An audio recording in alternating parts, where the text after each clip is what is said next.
We are now recording, so please behave. No, just kidding. All right, so let's review the agenda. Naria, can you just show the agenda?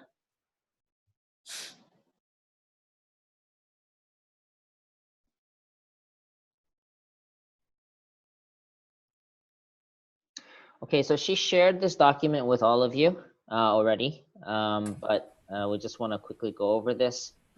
So we introduce ourselves. You can add that to the agenda at the top, Naria. Report on YSP activities. We want to just give you a quick, like 5-minute overview of what we've been doing in YSP so far. And then we want to go over the responsibilities of board members, just so that you guys are clear what's expected as board members. Then we go into, actually, let's start with the mission statement before board member orientation. And then we want to vote on the board chair. So a chair is ultimately the one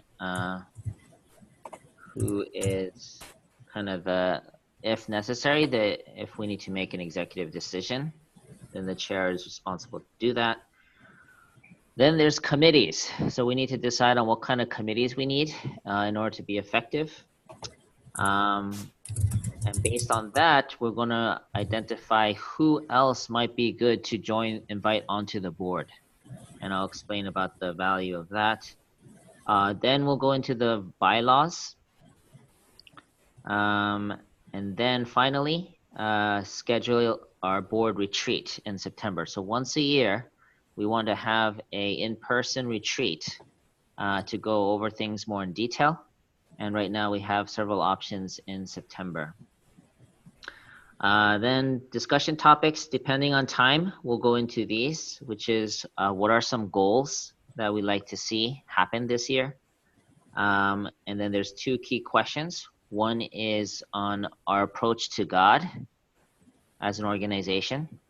And then the second is what activities to focus on.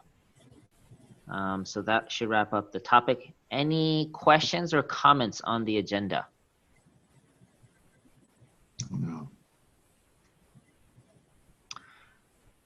Okay, so then we'll jump into the agenda. We'll start with the report on YSP activities after the February inauguration. So I'll ask Naria, could you share?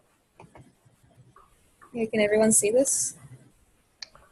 Yeah, you can put it on presenter mode. I don't know how to do that. 1 second.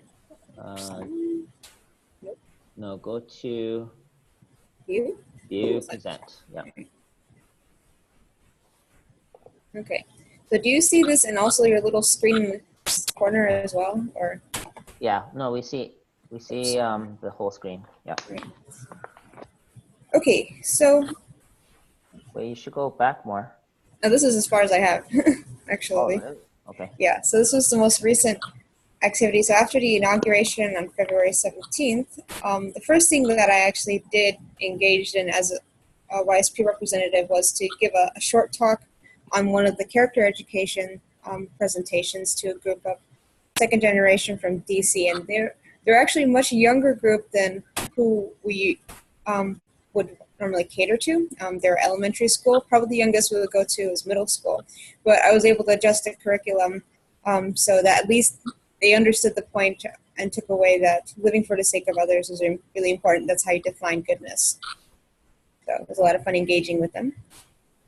And every 2 weeks, we have a international YSP leaders call, a conference Zoom call. So representatives from all across the world who represent YSP in their countries get together and speak with Dr. Kittle and also with Suho Kim, who is kind of representing the Office of International YSP. But both are kind of floating around at this time. So the discussions also kind of revolve around where is the international headquarters going to be for YSP. And then in April, we were invited by International UPF by Maria Vargas, who put together this event to partner with her and work with her in this. And both Naokimi and I ended up speaking for it. Here's some photos. That was UPF New York, I believe, not International UPF. Oh, really? Okay. Yeah. I mean, they partnered. They invited International too, but yeah. Okay. So yeah, mostly centered upon Maria Vargas, who organized this and also worked with other outside organizations as well.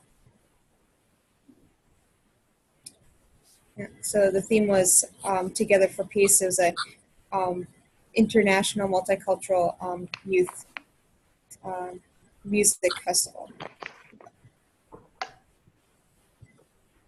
And then another one of our Zoom calls. Most recent outreach efforts, I met with a friend of mine who was a Muslim person and contacted her to find out more about Islam, and she highly recommended I speak to a group called Peace Islands Institute, which was founded by a Muslim group. And so I made an appointment and met with them. So the lady with the pink hijab, she is the president for the New Jersey chapter of Peace Islands Institute. Very, very nice lady. And they're Muslims from Turkey. So they explained that most Muslim groups aren't as open as they are, so they're a little bit different. But basically the basic beliefs of Islam is all the same for all the different groups. It's just the way they practice it is very extreme or different sometimes. So, and through her, I was able to find someone to speak on Islam and Judaism for our workshop that we had this last weekend. So, let's see. Oh, and also, when we reported to headquarters, who all the board members are. Olga, I did not get a photo of you, so this is what I put there. I promise. This week I'll send it to you. Okay. So this was the Peace Designer workshop. It was the main focus was to train youth leaders or young adult leaders who are either youth pastors or head of youth organizations, or basically are lecturers or educators for youth for workshops and such, to come to this workshop and be taught the YSP curriculum, which basically the three main focus areas: the character education and the Peace Designer, service project designing, and also intercultural activities. So this was the character education portion where people were split up into teams, and each one of them was given a different lesson out of the 12 lessons, and they reviewed it and then they presented it to their team and took turns. We even had a guest. Reverend Grodner brought someone, his name is Levi Bond Jr. I think he's the son of one of the ACLC ministers. And he attended, and he also participated and gave one of the lessons or presentations. This was the intercultural sharing. So from Peace Islands Institute on the far left, we had Mushtaba Gur. He is actually 19 years old, so it was very impressive and inspiring that he came, and this was his first time ever presenting. He was actually under the impression he had to speak in front of hundreds of people at a conference, but when I told him, no, this is just a really small group, and he's like, okay then. So he came and talked about the basics of Islam beliefs, and we had a Q&A session. And same thing when we had Kenny Faybush from, I forgot which temple he's from, but he's a cantor, which means he sings religious texts, I believe. He explained a little bit about that, and he also talked about Judaism, kind of a very quick history about it, and also answered any questions. And then we also had Reverend Lao Singh, who spoke about Christianity and kind of the basic concepts of Christianity and Jesus.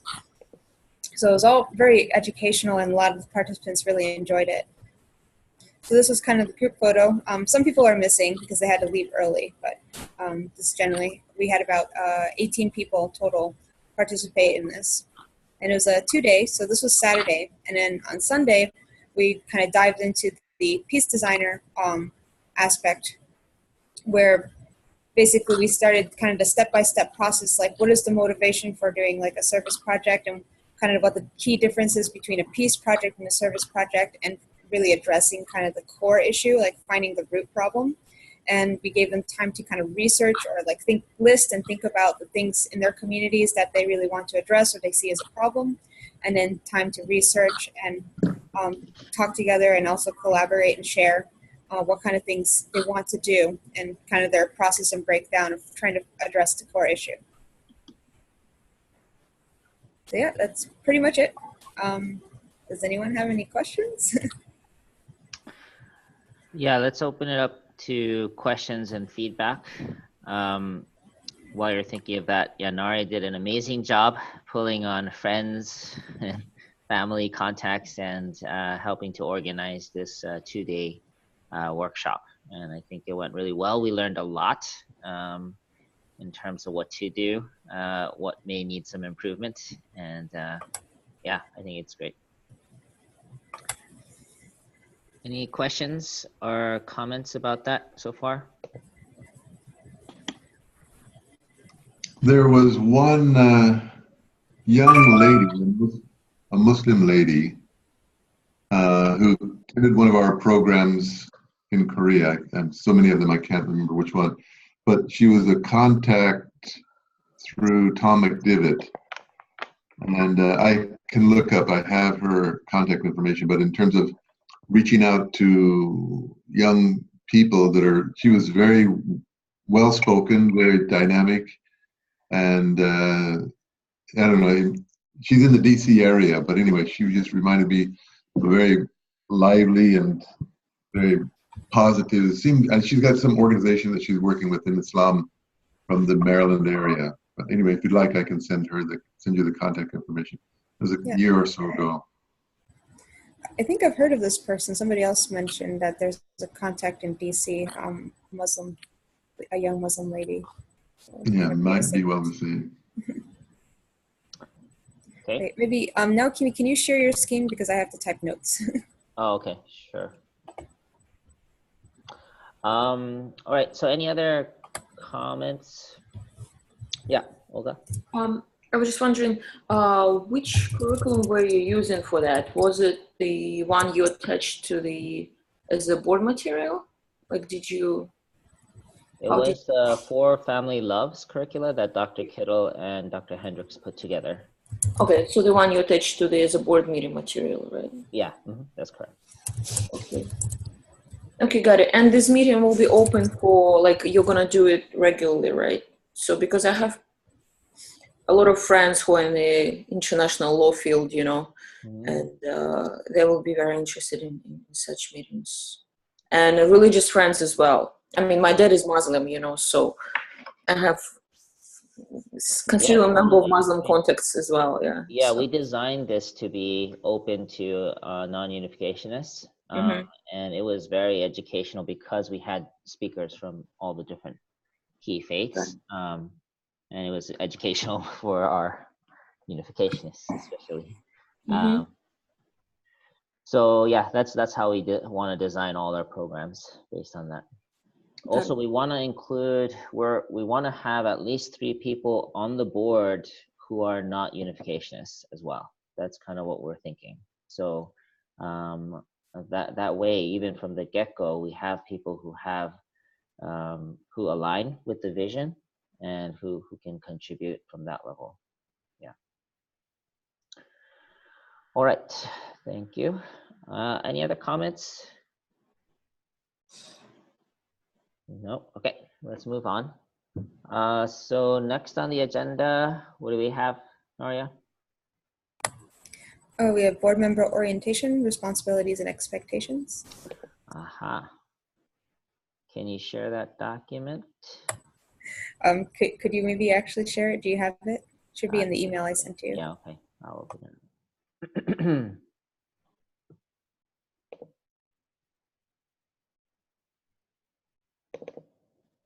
All right, I'm gonna share the screen.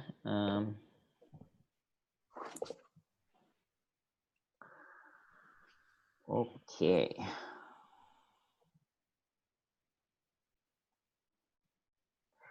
All right, so we did email you guys this, but I just want to go over it line by line so that there is no, anyway, so it's clear what is expected. So key responsibilities: attend board and committee meetings. That is your #1 responsibility, is attendance. This is really important. The reason why we asked each of you to join is because of your insight, experience, background. And so your every word and feedback is very valuable in making the most for YSP. Second, ensure organization's programs and activities are in alignment with its mission and long-term goals. So as board members, you are the owners of the organization. So our primary role is to make sure we're in alignment with the vision. Personally support and or help raise money to ensure financial sustainability. So as part of ownership is alignment to purpose, but also making sure it's sustainable. We are still thinking about how to do that, but we'll probably have a fundraising committee that will focus in this area. Review and approve annual budget and financial statements. So by law, we are responsible to approve annual budgets. Make sure that we are in compliance, ensure the organization and its activities are compliant to national and local laws. So this is where Olga can help a lot. Conduct performance review of the chief executive and replace if necessary. That's me. So you guys are responsible to review my performance and see if we need to replace it, then actually be responsible to do that. Help identify, recruit, and orient new board members. So constantly, as an active board, we'll be reaching out to new board members based on our needs as an organization. So we expect you to help out with that. Okay, so those are the core 7 responsibilities that we identified. Any comments or questions at this point?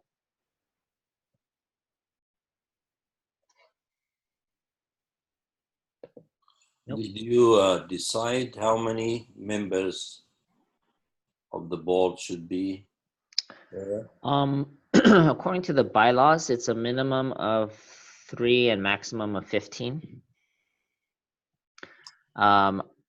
Personally, there's pros and cons with size, board size. If you have a lot of board members, then it's a bit more challenging to organize, and also in order to have a quorum, you need more people on the call. If you have too small of a board, then it's hard to be really to share responsibilities and develop committees that can actually work on different areas in between board meetings. So I'm leaning towards a larger but active and organized board that has all the different key players that we need to make this work. But yeah, we can discuss that later as well. Yeah, Olga. Are you planning to be on the board? Continue being on the board and being the president?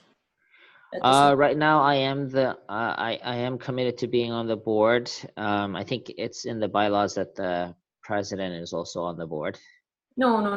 You don't have to be on the board. Oh, you don't have to be. Okay, yeah. No, I'm actually asking because it's a better practice not to be a board director at the same time. But oh, it is. Oh, okay, good to know. Yeah. So right now I'm a board member, but again, if we have a strong board, then I may not need to be. But I am currently the president of YSP in America. Okay.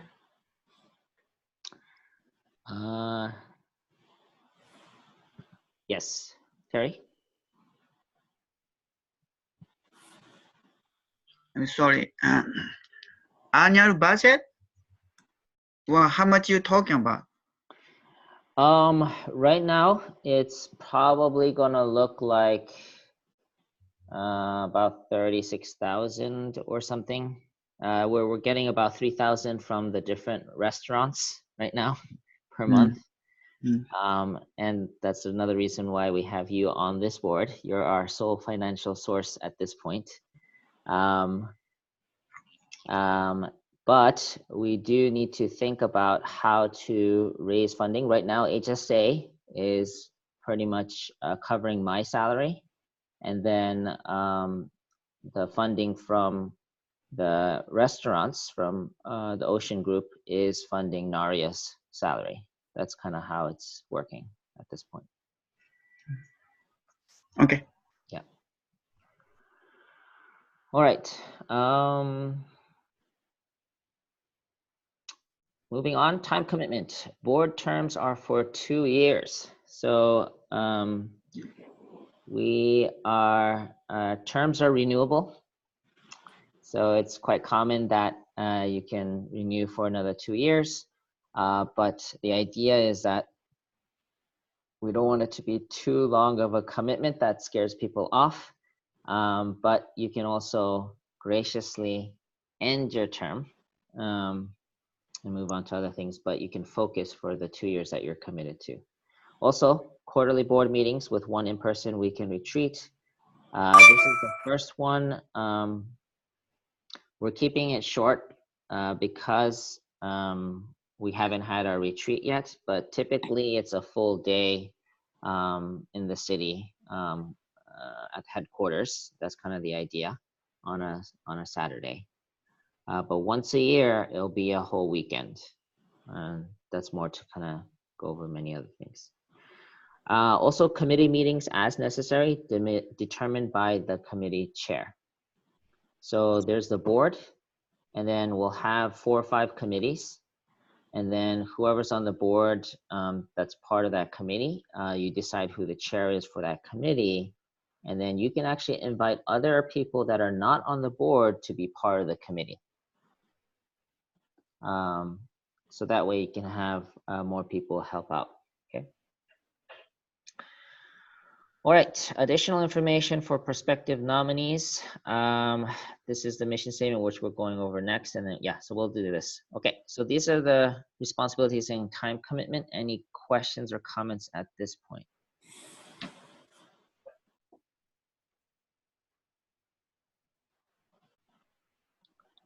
Nope, pretty clear. Sorry, Nakimi, how are we gonna outreach to non-unificationist board members? That is a great question. So typically, the chair of the board, together with the other board member who knows the contact, they would set up a meeting on Zoom or something like that, or in person if possible. And basically, well, first the board needs to review potential candidates and basically be okay with it. And then you would actually reach out to that person, explain the mission, the responsibilities, and commitment, and then have a conversation and officially invite. And then the board would need to still, they would need to submit a resume, and the board would still need to vote and officially approve them. And then they would join. Okay. Yeah. I'm asking because I have someone in mind, but in order even to talk to her about it, I would kind of need to see the values, values of the organization, whether she will list the values and responsibilities. Okay, it's you can cover it, but whether she kind of would like to support the values of the organization, and I'm not sure what are exactly the values of the organization. That's a good point, and that's something we haven't developed yet. But next to the mission, the next area that we would define is our values, our core values, and then also our main kind of goals. And I think that's enough information for a board member to be able to decide. Yeah. And again, every organization has their own set of values and so on and so forth. So it's more about fit and if the person feels like this is something they care about. Yeah. Mm-hmm. So that's the kind of stuff that we can discuss at the retreat as well, to flesh out together with all the board members. Yeah, we actually have a rough draft of some values that were written down with the mission statement. Okay, we can share those initial ones, but I think this will all be reviewed with the complete board in September. Okay, any other comments or questions about time? For me, the in-person weekend retreat might be very challenging. I know it's challenging, but We you could all love a come to challenge. the South Pacific and join you. All right. I'll find it. It's good to have an annual pilgrimage to the U.S. just to stay American, Dr. Kittle. That's long gone. Yeah, the value of the in-person is to kind of develop camaraderie among the board members. It's not just the work, but really enjoying our time and mission together. And that's why this is a best practice of boards. The boards that succeed and last long term is boards that spend time together. Anyway, I understand that all the board members are busy, but that's kind of what we'd like to see. Also, we're not there yet, but once it becomes regular, the idea is to have appointments to boards every year around the same time. And then people would alternate so that the whole board won't disappear at the same time. But people can come off and new people can come on, so on and so forth. Okay. All right. Moving on. Oh yeah, you know, instead of me asking if you have any questions, you guys are free to just jump in and raise your hand, and then you can ask. Okay. All right. So moving on to the mission statement.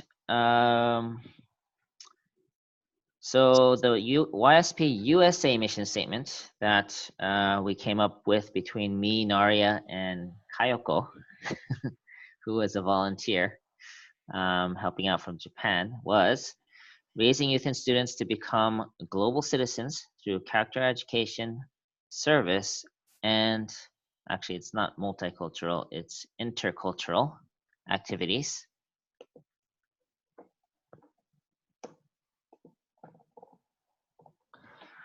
To create a culture of Hyojung for sustainable peace.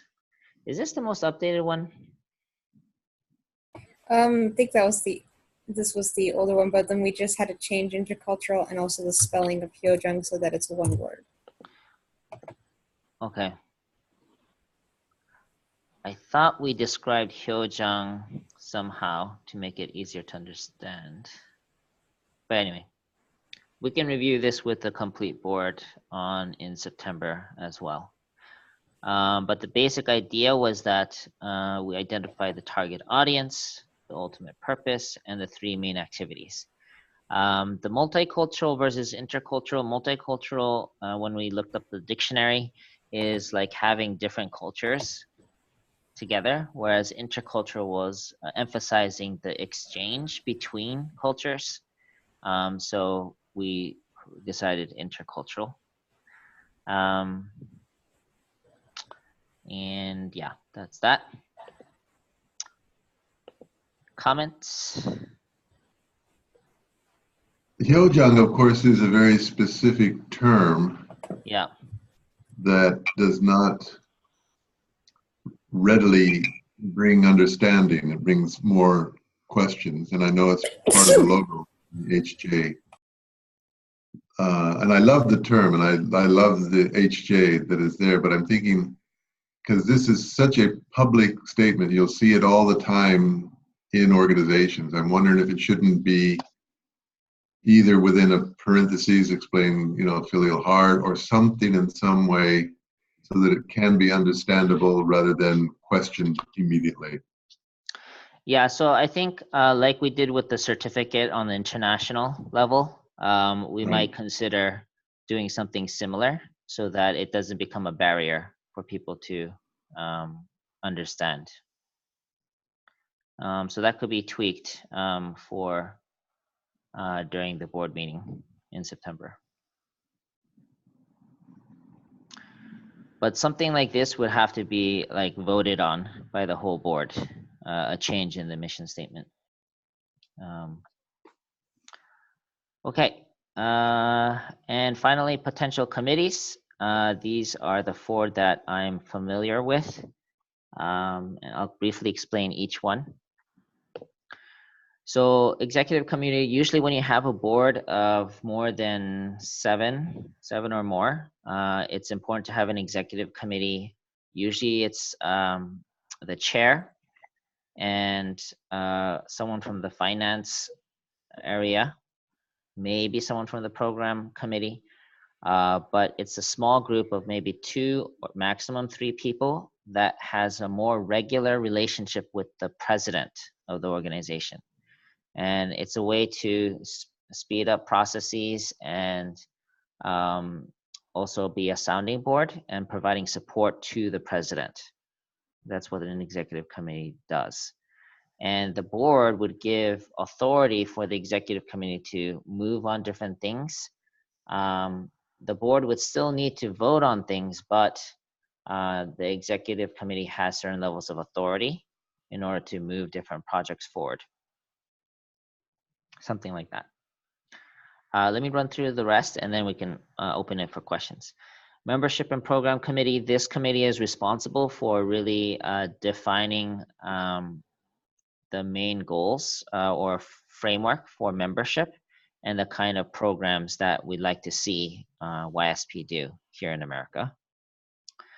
Fundraising and Advancement Committee, that's usually, again, the primary role is constantly thinking of how to raise money.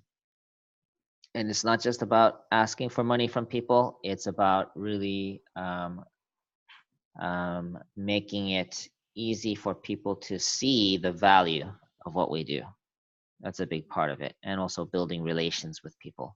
It's really about finding, it's like matchmaking. It's about finding a clear, defining our unique value and then matching it with people who also share that same value. Audit and Finance Committee, this is more like keeping on top of the finances, the books, making sure that we're filing the annual tax returns, organizing the process so that the board can easily understand and approve on the budget every year, that kind of thing. And finally, Board Development Committee. So the Board Development Committee, their focus is constantly developing the board.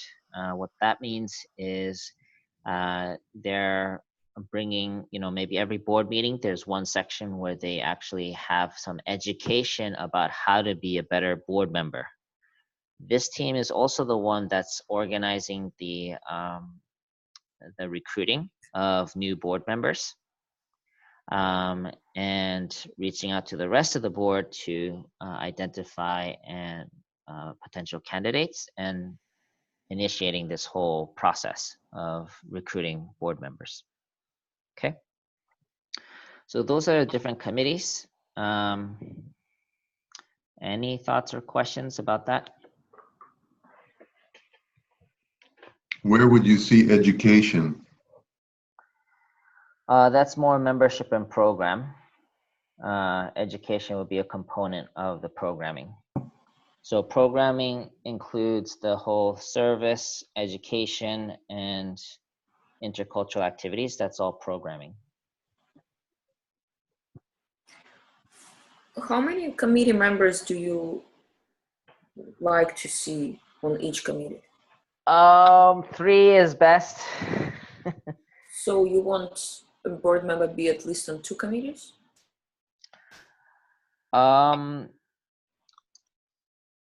No, 1 is fine, but the point is you need to be on at least 1 committee as a board member. Okay. If you feel called to more than 1, you can, but I think as a board member, you can only be a chair of 1 committee. Okay, so you can be a member of multiple committees, but a chair of only 1. And then once you're a chair, you can actually invite other people onto your committee. That's not part of the board. Does that make sense? Yeah. Only the chair can do that? Well, the thing is, we have so few board members, you're probably the only person, only board member in your committee. But basically, your committee decides to invite other members onto the committee. Can non-directors be on the committees? Yeah, non-directors can be on the committees. But you have to, the point is these committees would move on different projects, but ultimately that committee brings it to the board and the board votes on it. Mm-hmm. Does that make sense? So the committee can recommend certain things, but the board still has the final authority to approve any kind of proposal from the committees. Yeah, the executive committee, you mentioned 2 or 3 people. I mean, probably not 2, at least 3 would be better. Okay. All right. Just with the decision making as well, especially if it involves financial questions. Got it. Okay. That's fine. We can have 3. Yeah, anything more, it's hard to organize meetings, and this needs to be a little bit fluid to be effective in supporting the president.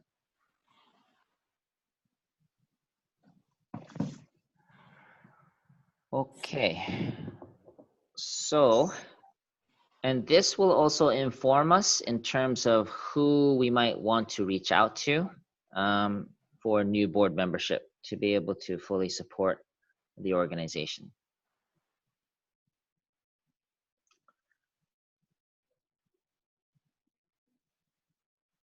All right, let me take a look at what you guys are thinking. Where was that? We have to vote on the board chair.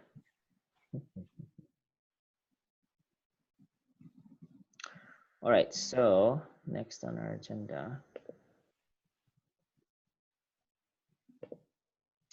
So, give me a quick question. Yeah. New board members, you said we're going to be talking about it at the retreat.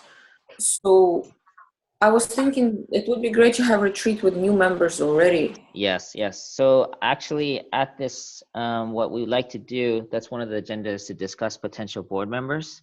I like to already start the process to kind of reach out to those board members so that they can also attend that first retreat. That was the intention. So Okay. whoever we want on the board to make it complete, we want them all to show up at the retreat. Awesome. Yeah. Okay, so we need to vote on the chair of the board. Any words, advice, Olga, on what the responsibility is of the chair according to our bylaws? Basically, chair is responsible for the convening the meeting, Convening the meeting. convening the meeting. The secretary usually sends a notice, but the decision when to make it, unless it's already decided by the board, is the chair's responsibility. And also conducting the meeting, like you are doing it now. Basically, the chair does it. In some organizations, the secretary does it, but it's better if it's done by the chair. Yes. Also, I'm not sure what the bylaws say, our bylaws, but chair sometimes doesn't vote, but is like breaking the tie. But sorry, I don't remember the bylaws provision on that. Okay. Got it. Nothing much, chairperson is not the Korean understanding of the chairperson is the main. What is the Korean understanding of the chair? The Korean understanding of chair is the super boss. But yeah, in America, in a democratic society, it's the person who just convenes the meeting and facilitates the process. So typically, since when I was on the CARP board, I started off as the chair and the president. When we got a few more board members, we realized it's actually much more healthy to have the chair and the president be separate people. And we had people who are experienced in leading as a chair, so we actually had other people be the chair while I was the president. I still was a board member and I had a vote, but we had someone else as the chair. We are early in our development as a board, so I'm wondering how you guys feel. I'm very comfortable in leading meetings like this, but I'm not sure if anyone else feels called or feels comfortable in being the chair, which would be better. But I'm wondering if that works. I second that you continue to be the chair. Okay. All right. How does this voting process work, Olga? I mean, usually you have somebody like a candidate, Nominations, and yeah, that's everybody, right. yeah, There's everybody nominations, votes, yeah. there's acceptance of the nominations, and That's then right. there's a vote. That's right. Yeah, so we already did the acceptance because Mr. Hamad accepted you, seconded the nomination, I guess. Well, no, acceptance is a person who's nominated has to accept No. the nomination. No. I mean, he seconded you nominating yourself. Oh, I nominated myself. Okay. Kind of, Okay. right? Yeah, from your talk, I thought you did that, so I seconded. I see. Got it. Okay. So do I accept? Yes, I accept as a candidate to be nominated. Any other nominations? I was going to nominate Dr. Kittle. I can second, but I Okay, don't know. Olga seconds. Do you accept the nomination, Dr. Kittle? Please not. Okay, nomination Yeah. was declined. Any other Thank you. nominations for the chair? Wait, is there only 4 of us? 1, 2, Go down. 4. Oh yeah, there's 5 of us. Okay. They're all on there. Yeah. How about I nominate Olga? At least not yet, Nakim-san. At least not Okay. yet. All right. So it looks like there does need to be a vote. So the nominated candidate is myself. All in favor, say aye. Aye. All right. Oh, by the way, for those who are not familiar with this process, any vote, the process is you vote for a proposal is presented. It needs to be seconded. Then there's any discussion. Then there's a vote. And in the vote, there's how many said yes, how many said no, and you also have an option of abstaining. Abstaining means that you don't say yes or no. Okay, and then basically the count, if it's a majority, then the vote is, what's the word? It's passed. Yeah, this part, yeah. Yeah, I think it's passed. It's called passed, but the vote is passed. Okay, No, so usually the motion passed, the but motion is passed. Yeah, motion has passed. Yeah. So be it, as they say in the UN. It'll be what? So be it. So be it. Okay. So be it. Okay, that's interesting. Okay. Wait, so how many people? Sorry, I can't see. Okay, so let's go around so it's easy for, actually we're all on video, so you can also raise your hand. I have been nominated as, the motion is for me to be elected as the chair of the board at this time.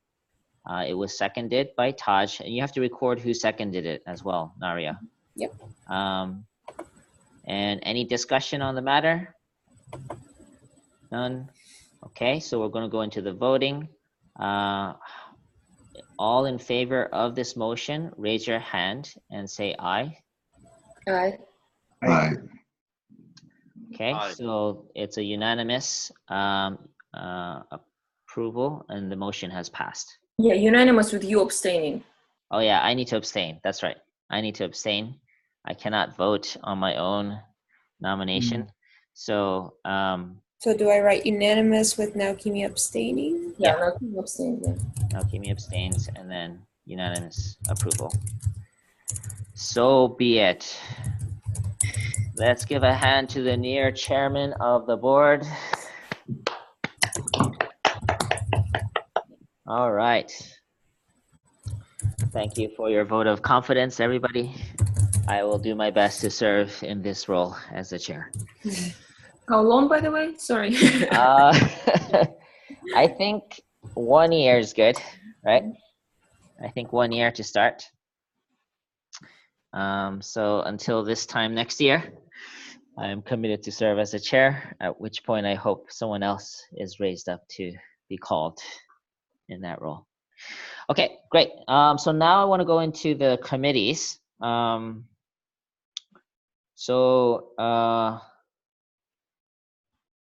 Open discussion. This is not any nomination process yet, but I just wanted to get a sense who's interested in which committee?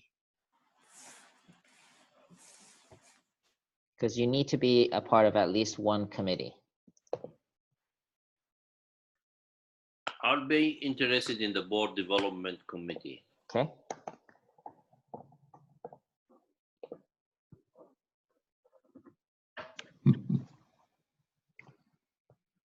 I mean, I'm an educator, so it goes in the program committee, basically.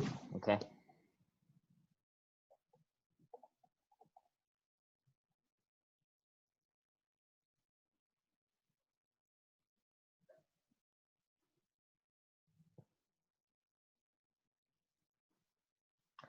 Olga? Oh, Terry? Yeah. I don't know, maybe Mr. Say again? Oh, okay, I can go first. I thought anyway. So I'm interested in two board development advancement committee. Board You- and the advancement. Okay. Yeah, I don't know. I'm not sure that I want to be on two, and I know you don't want people to be on two, as I understand. But No. You can be on two. Minimum is one. okay, But so you can be on more than one for sure. yeah, I'm not decided on which one. I like the fundraising investment committee as an outreach, matchmaking. Yeah. So, but I'm not sure how it's going to look like, Sure. And if I'm not on the board development committee, I still can outreach, right? Say Invite- that again?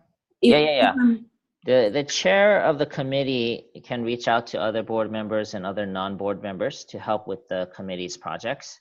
Mhm. But the point is that they're kind of leading or initiating development in that area. Yeah, I mean, so if I'm not in a committee, I still can outreach, right, to people about the board. Yes, absolutely. You can. Okay, then probably I would stay on the advancement committee only. Which one? Fundraising and advancement. Okay, all right. And how about Terry? Yeah, I'm interested also two area, fundraising and finance. Okay, so we'll do Yeah. Terry. But I really don't know about this organization yet, so it's not like a business, so I have to really learn about it. Yeah, Great opportunity to learn. Okay. exactly. Yeah. All right, so I think at this point, because when I was on the CART board, the executive committee came after there was a separate chairperson. And that was when it kind of made sense. So maybe at this point we don't need, because we're also small and getting started, we may not need an executive committee. Any thoughts on that, Olga? You're making a face. No, yeah, I totally agree. Okay. Sorry, my face is very expressive, but it doesn't. That's why I like Zoom. I can read people even if they're not saying things. Okay, so okay, great. So at this point, we won't have an executive committee. I think in 1 year's time, when there's a separate chair from the president, then it starts to make sense to have an executive committee. So at this point, we'll take that out. And since there's only 4, I guess I can call myself the executive committee because I'll be leading all that anyway. Okay, so this is great. Okay, so now what I'd like to do is go through the nomination process, and it should be quick. I'm sorry, can I hear again, Mr. Hasegawa, which committees did you want to be on?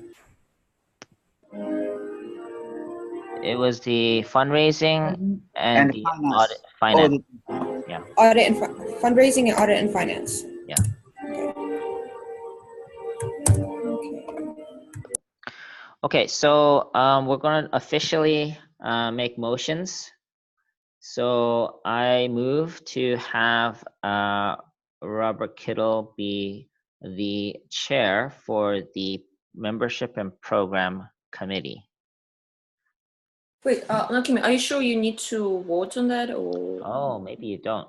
No, I don't think so, actually. Okay, so there's no need to vote on committees. No, I don't think so. Oh, okay, I didn't know that. Okay, cool. Then we don't have to say all this, so be it. Okay, so then but then we need to be clear that they are the chair, right? So we need to make sure that people are okay with being, because we need a chair for each committee. Yeah, probably you need a chair, right? And we should, I don't know. You can decide on the chair. Then there are at least 2 people on the committee. Or how would you like to do it? oh, I see, that you need at least 2 people. Probably, you know, Yeah. because I mean, what's You don't want to talk to yourself, right? That's a good point. Yeah, just Okay, so then there's a primary and there's a secondary. So if you had to choose a secondary, back to you, Robert. Is there any other committee that you're marginally interested in?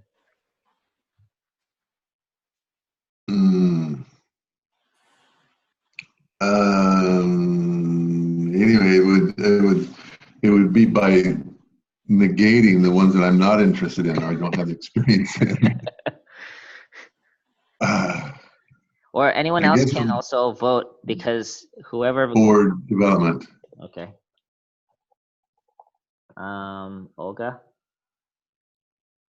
membership and program. Okay. And Terry already asked too, and Taj. Well, the program committee is good. Membership, you need somebody. I'm not good in finances, that's why. So maybe, yeah. Well.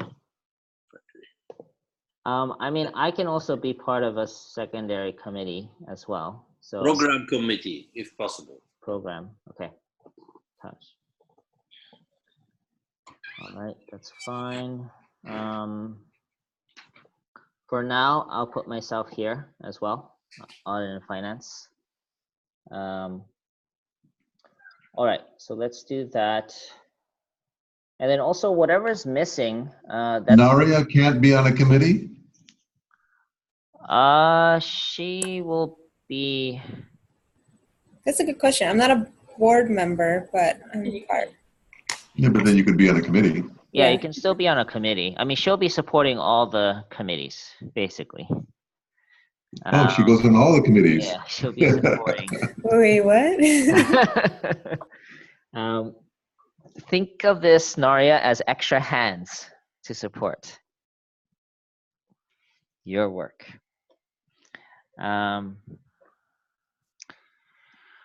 Okay, I think that's good. Okay, so now should we decide on, now that we have multiple people on each committee, to decide a chair?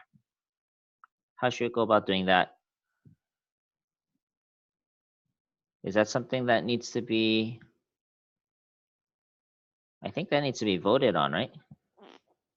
Usually the committee within the committees decide that. Decide, okay. Should they decide that here? I don't know. Are we gonna have some activities within the committees before the next board? Are we gonna?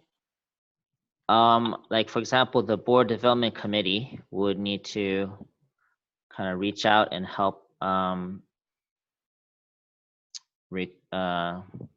engage in identifying new board members, for example, by September. And there could be like some basic initial things that they can start with. So I need a point person for each committee. Yeah, probably you need to. You know, and sorry to interrupt. I would probably want to switch to board development committee. Okay, from fundraising instead No, of. no, from program. From program, okay. Basically the same people. I mean, You can be on both and we can have 2 committee meetings at the same time. Okay, so shall we identify a chair for each committee? Probably. Yeah. So for the membership and program committee, who would like to be the chair? Robert. Yes, okay. Okay, Robert. Great. Let's give a hand to the chair of the membership program committee. Woo! All right. Moving on, fundraising and advancement committee. Who would like to be the chair? Terry-san. I recommend Olga. I'm more there. If Naoki-san doesn't mind, I can become, like a chair for the finance. Looks Yeah. good. And Olga Oh, become I like see. a fundraising. So I see. Chair by default. That Okay. makes sense. Okay, looks like you're chair by default. No, I'm. No? Okay. Okay. All right, let's come back. If I want people to be fully wanting to do this, so let's come back. Mhm. Audit and Finance Committee, who would like to be the chair? I can do. All right, Terry said Terry. he would. Yes. All right, let's give Terry a hand for being the Audit and Finance Committee chair. Woo! And Board Development Committee, who would like to be the chair for that one?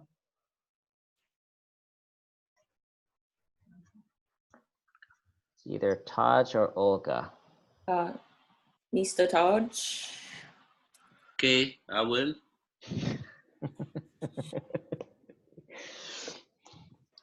We'll get to higher levels of enthusiasm as we get involved in YSP activities.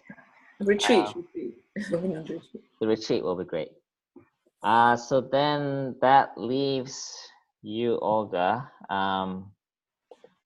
But I want to ask, if not, then I can also step in. I think honestly, in the beginning stages, you need to special fundraising and advancement. Yeah. think, I mean, you have Terry there too, yeah, exactly. but I'm talking about being the chair. How do you think about that?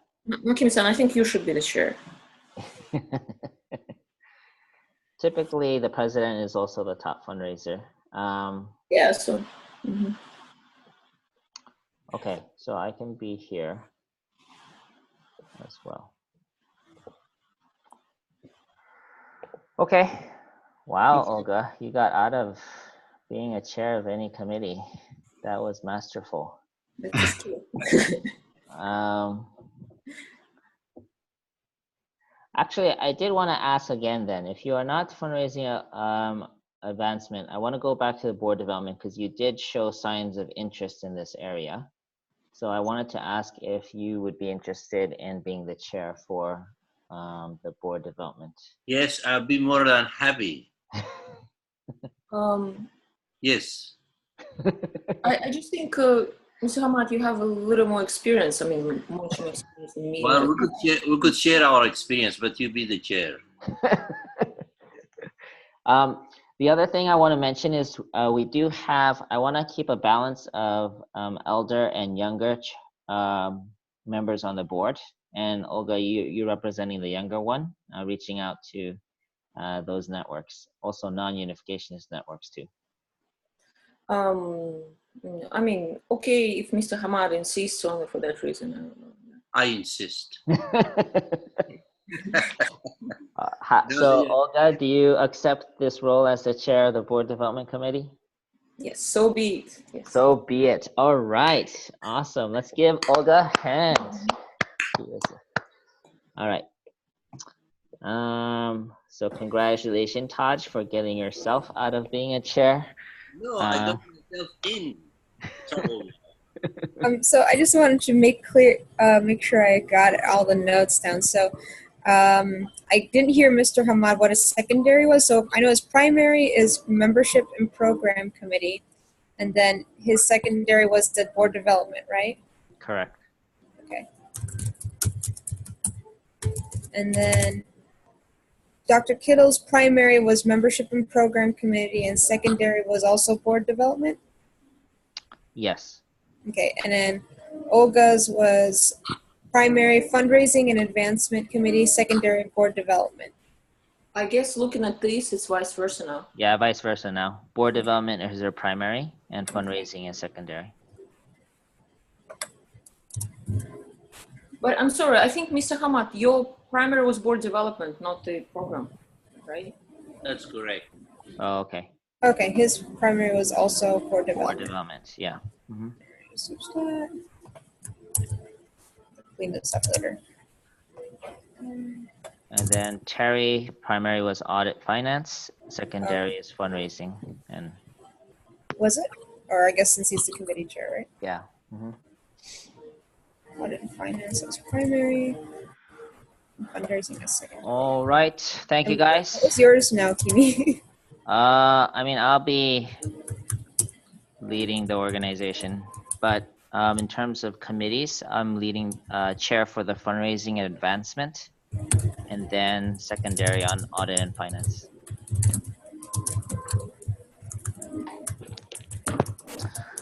All right, good job, guys. So we are now officially into committee. Moving on. Your name now, Kimi, should be there somewhere on that list. I mean, if you were the chair overall and the president, so something, your name should be there. I don't know that you took away the executive committee, Oh, I but see. in essence, isn't that also your Yeah, role? that's basically what I'd be doing.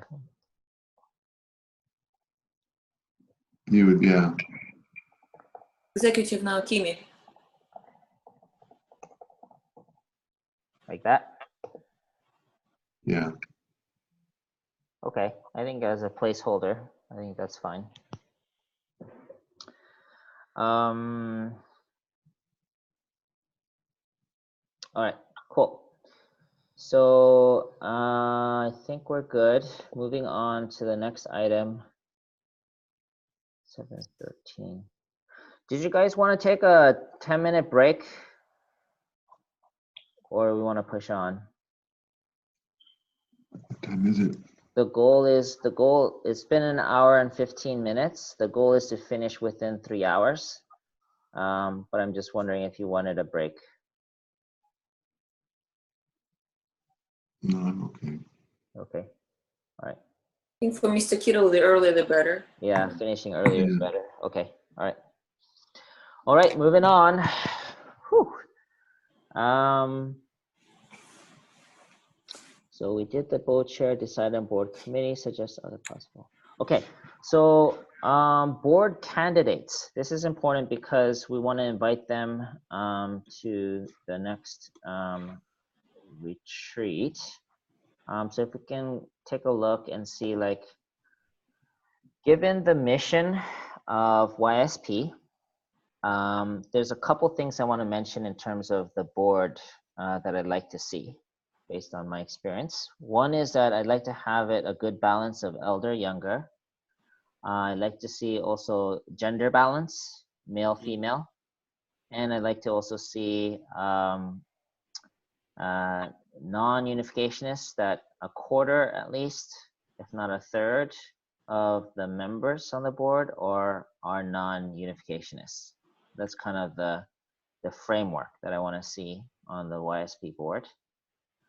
So keeping that in mind, and also the intention of what we're trying to do with YSP, I'd like to hear from you guys who else comes to mind as potential board members.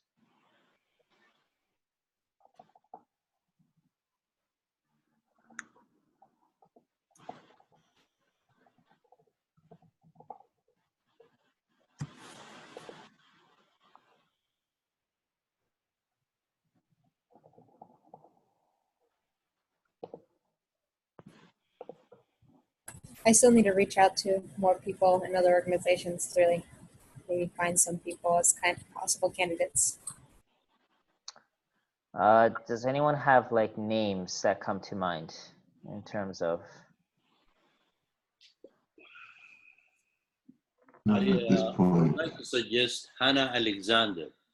Hannah Alexander, okay.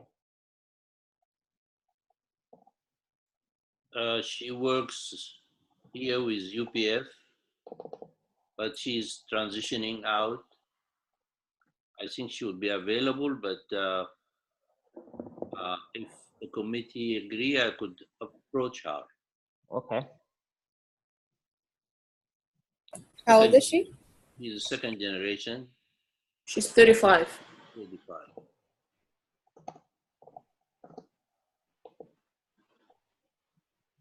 And she's female and she's young. Great.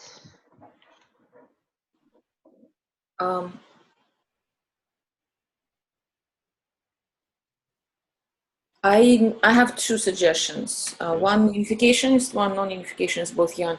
One Yoni Moraes. How do you She. spell her name? Good question. Sorry, Sanhee. Yoni, I'm missing her. Sanhee. Sanhee is like San Hee. Yeah, without G. Yeah. So she's a graduate of NYU International Education. She had internship with the U.S. mission with the UN. She's very interested in UN international development. She's a second gen. She's not extremely close to the church, I would say, but I think she would like to contribute her skills for something which is related to the UN, and I think she shares our values, YSP values. Got it. She's 30. She's 31, something like that. 30 maybe. Okay. I can reach out to her. And one more person is my friend. She has a nonprofit organization which is focusing on the work in Nepal. It's called Girls Empowered by Travel. So it's a nonprofit in Nepal, or I don't know, equivalent to nonprofit, where they're taking girls, teenagers on trips with parents, sometimes with brothers and so on, just to kind of, so they experience life outside of their homes. And her organization is registered in Nepal. They have some community projects there. They're building houses. So she's also interested in UN. She's very, I don't know, I mean, I need to share with her the values, of course. And I'm not sure whether she will agree or not, but I think she would be a good asset of somebody who is idealistic, non-unificationist, young. She's 31.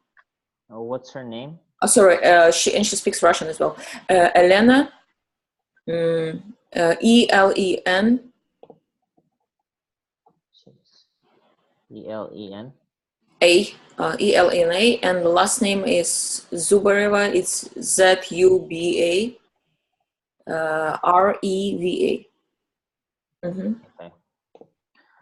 All right. So, as the board development committee chair, Olga, maybe you can we can briefly set up a meeting, maybe to kind of clarify the board onboarding process, because I want to honor a process, and let the whole board know. And before you reach out, we'll apply that process. Yeah. Okay. And Naria has a few candidates, maybe, in terms of non-unificationists, based on who we. Yeah, maybe. Okay. All right.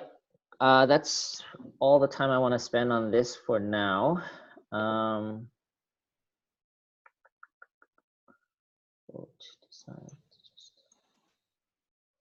Bylaws.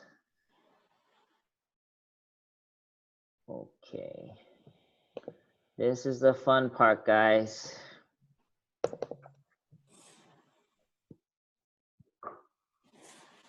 All right, bylaws. Actually, can I take how about this? Wait, did you guys all receive email?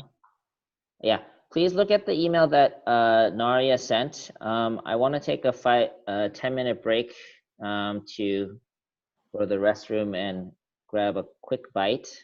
But in the meantime, can you guys look, review, refresh your memory on the bylaws? It's a long document, and I want to quickly run through it after you guys have a chance to look at it, unless you guys already looked at it.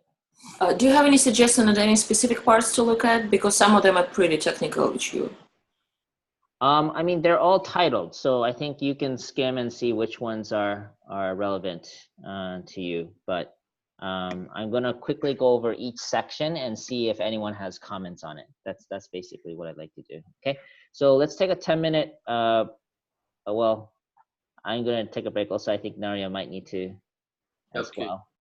All right, and then take a look, and we'll be back in 7:30 our time. You have to unlock the screen. I can't do anything with my screen. It's all, you dominate everything. Something. Well, oh yeah, so I'll stop. There we go. Okay. Okay.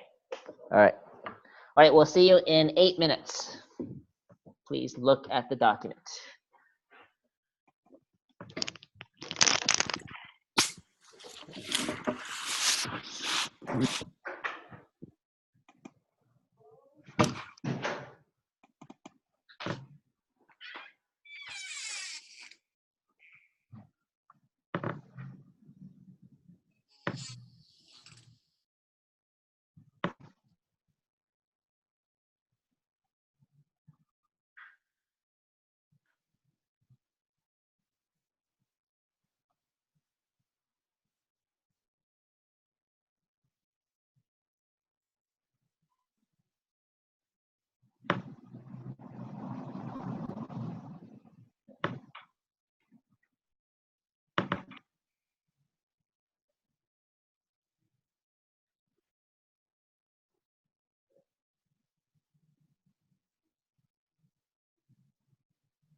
Now, Kimi-san, I know you're eating, right?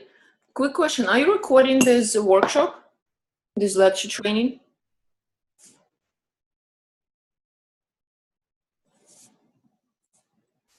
No?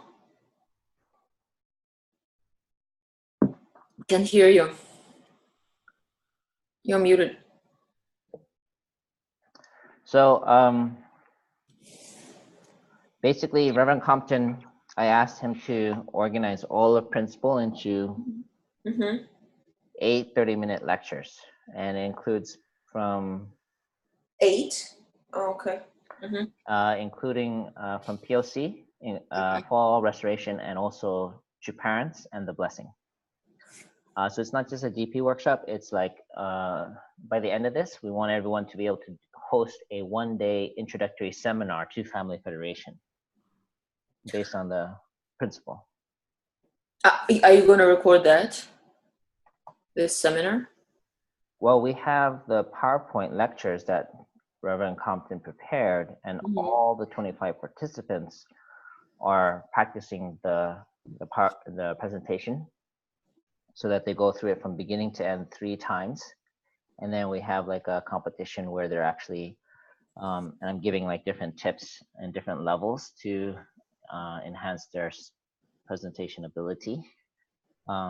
And they also have 2 DP tests that they have to open. I'm just saying if you could videotape it, you know, the last whatever competition or something. We might do that. We might do that just to have it as a reference. Yeah, we might do that. Especially for the participants later, actually, like for them That's to the point. see. Yeah. I think the finalists, it would be good to record that and make that available.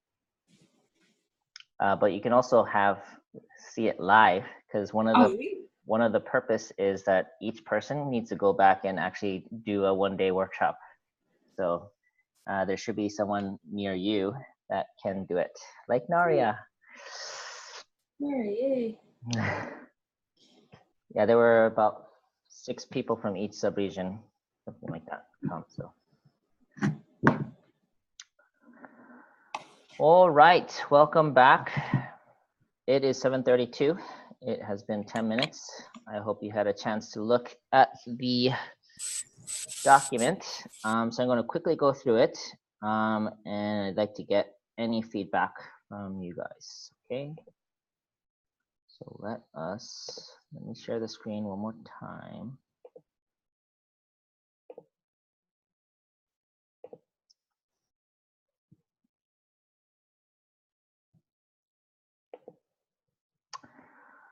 All right, so this was a bylaws that we put together with Olga. She gave a lot of support and help in clarifying things. I try to keep it as simple as possible. Some of the language is legalese out of necessity. But just to give you an idea, these bylaws is what kind of, how do I say, defines the rules of the organization. So we are bound by law to follow these bylaws. We can adjust the bylaws, but as long as these are here, these are the rules with which we need to function as an organization. Olga, you want to add to that? The importance of bylaws? Yeah. No, sir. Okay. All right, so if you disagree with anything here, then you gotta let us know, because we either change the bylaws or you have to go according to these bylaws, okay? All right, oh, and the value of having clear mission and bylaws is that it's not based on charismatic leadership or just how you feel, but we're going according to what was decided as the organization's purpose and rules.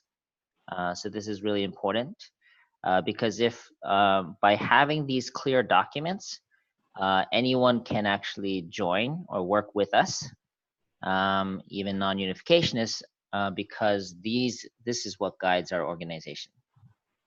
Okay. All right, so I'm gonna move on. So first, can I just ask a question? Yes.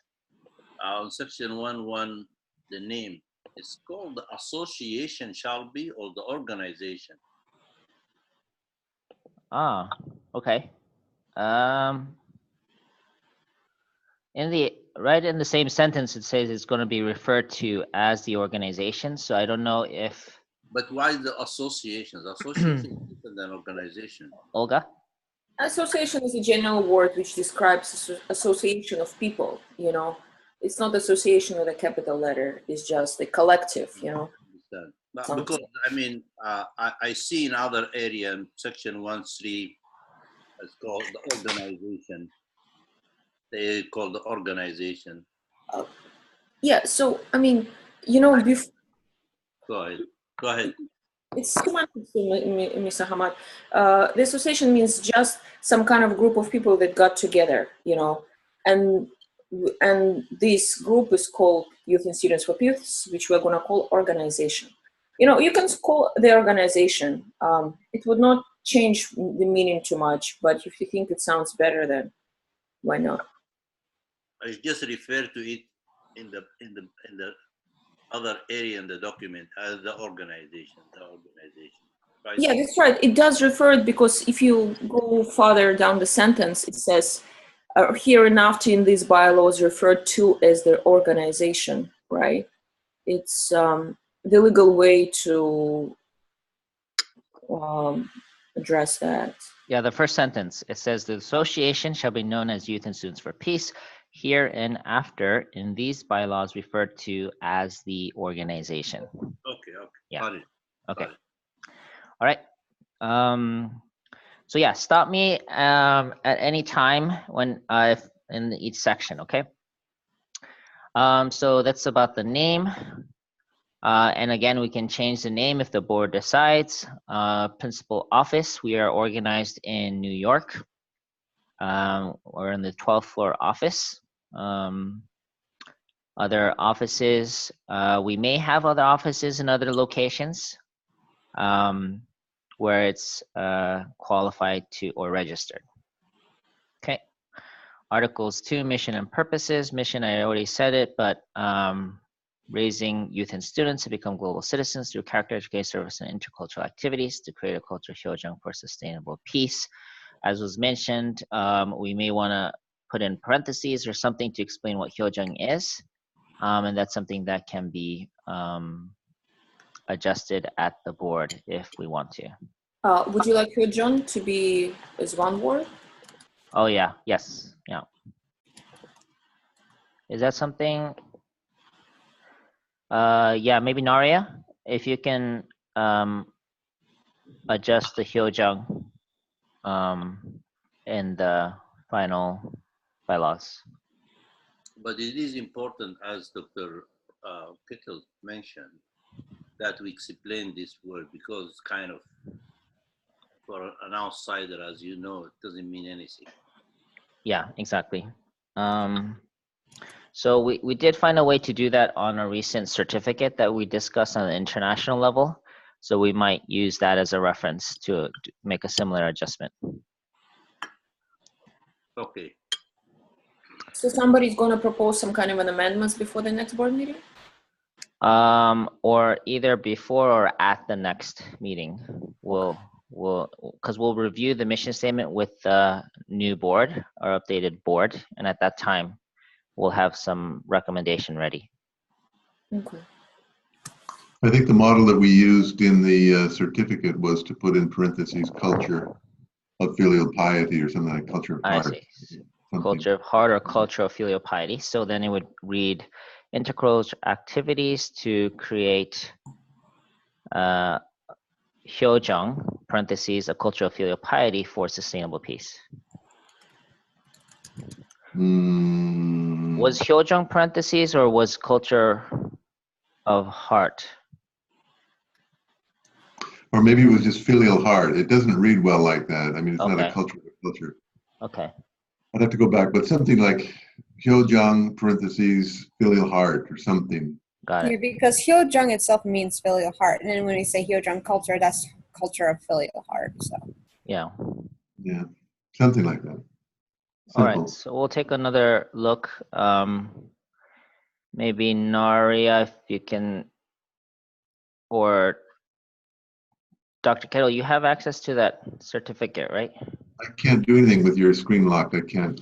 Yeah. Dominate everything. I can't do anything. Dr. Kittle, I think you can. You can say exit full screen. You go to Oh. ESC. ESC is top left Where? corner. Top left corner of your computer keyboard. Escape. Oh, I escaped. Man, this is Yeah. like getting out of prison. This is great. I'm an escapee. It's great working with elders. All right, we can learn from each other always. It's great.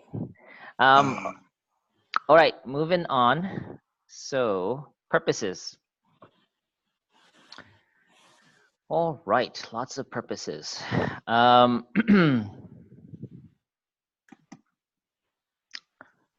Any comments or feedback on the stated purposes of the organization?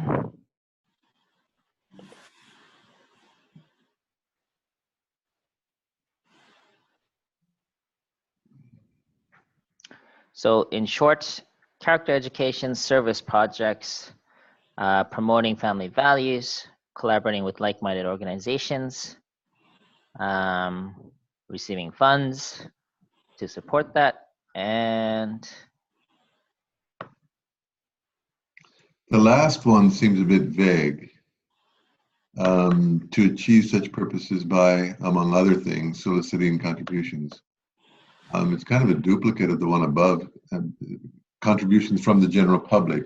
That's really Olga? vague. Yeah, Dr. Kittle, unfortunately, it's the language for IRS here. You have to have it. For the tax authority, to get an exemption. I mean, you can technically delete the last F, but it's better to put the solicitation explicitly, So paragraph E, we cannot delete because this is explicitly required by IRS to get the tax exemption status. F, we can modify, but I would leave it as it is. Okay. So be it. Okay, moving on. Taj, you're muted. How about that? Huh? Am I muted now? No, you're good, but we didn't hear the first part. I just want to say one thing. Maybe you could advise me on that, and Robert Kittle and all of you. The word character education, is it loaded with some things which are negative? We don't want it to be there. I mean, in the larger community, within our movement, it is well known. But how about within the larger community? When you say character education, is there any negativity associated with that? I'm not sure. I think it's associated with like right-wing, yeah, like moral education, but I'm not sure. I don't have a clear sense. Perhaps purity education and abstinence. Say that again. Naria, we couldn't hear you. Oh, I said perhaps it's because it's kind of focused on purity education and abstinence. No, I mean, for us within the unification movement, I think it is okay. It doesn't have that, but I'm not sure about the outside world, the world at large. Do they look at it positive? Oh, I see. No. That's what I want to understand. Here in Asia, it is not, but I think even Dr. Walsh has the same concerns. I guess it really kind of depends. It might be in a European or a Western civilization context. It might have that kind of narrow, moralistic view. Is that what you're talking about? Exactly. Yeah. Well, I Is just that a general understanding, or that is kind of I'm just trying to avoid any obstacle for young people to associate with us. And if there is something in that area could be, that phrase could be improved, then maybe we should think about that. More than the young people, I think it might be more other like left-wing liberal organizational leaders or like UN officials that may have an issue with it. But I think young people, character education, well, I'm not sure, but you know. You know, I'm Googling this now, right? Character education. I mean, of course, the Wikipedia definition. I also found the governmental website, ed.gov, right, which explains what character education is. I don't see any reference to the church-related or right-wing connotation, at least in Google, you know, in the first 15 searches. So, I don't know. Okay. Okay. Cool. So moving on. Youth and students should be without the ampersand, but go ahead. Say that one more time. That first one, go down a little bit. To provide character education and family values education for youth and AND. Oh, it should be No, spelled out, is what you're saying. Okay. So Naria, all the ands for youth and students, they're instead of using the symbol, it needs to be spelled out.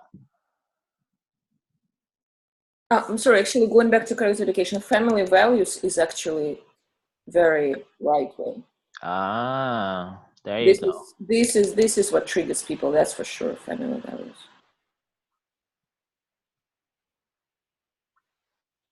So. But this is our value, right? I think it needs to stay, yes. Yeah, I mean, this definitely triggers, but I think we gotta stand by it. Okay. Understood. Moving on to membership. It's open to anyone who's interested. And any member can terminate their association by letting us know.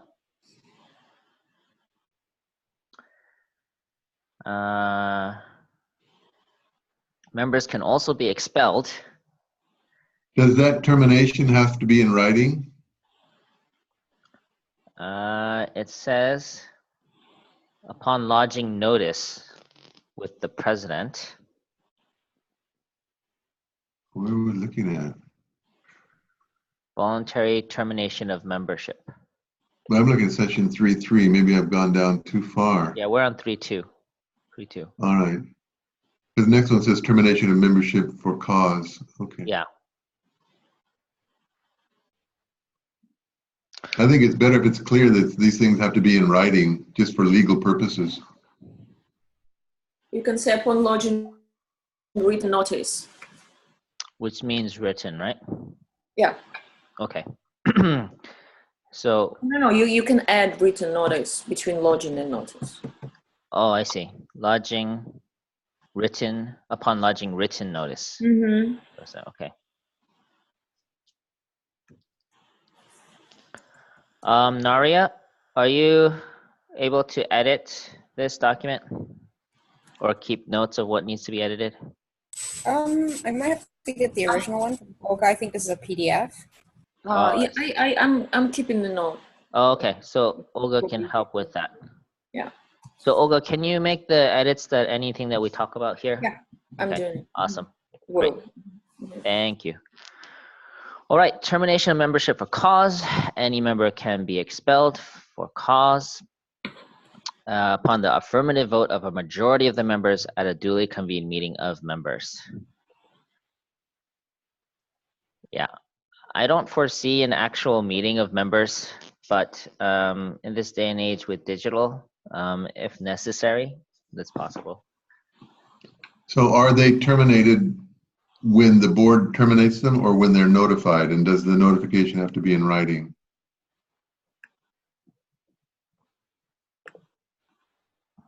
It's just upon the affirmative vote. So as soon as it's voted, You know, it's for cause, right? Yeah. It's probably when one doesn't want to be terminated. Yeah. So And the there's no question, recourse. Yeah, there's no recourse if they want to. according to this, as long as the members vote, then The members means the executive board, or no, this is not board members. This is just regular members. wow, then it's very big.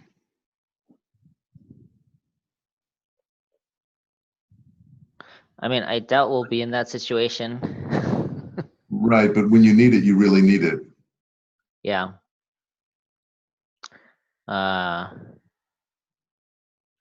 This is why can't it be as part of the authority of the board to do that? What was the question, Taj? I mean, this expel. Why can't it be part of the authority of the board rather than the organization membership? Olga? I mean, it can be. It's for us to decide. Probably it's a little bit more democratic if the membership as a whole decide on the member. But why? So you have some rationale behind it, right? You would like the board to do that? I think it's more efficient like that, in my opinion. It's probably quicker, yes, and the decision making is easier with the 7 members and not potential 100 members, right? But it's probably considered to be of a greater importance, you know, to expel somebody as a member. So you need larger body of people to decide on this such serious issue. I mean, does UPF work this way, or Women's Federation, where all the members vote if on something that seems to be very cumbersome? And I like Taj's idea, give this power to the executive committee. I would say the board. All right, to the board. Yeah. Yeah. It's just going to be difficult to do that if something like this happens. And it is a practice in other boards.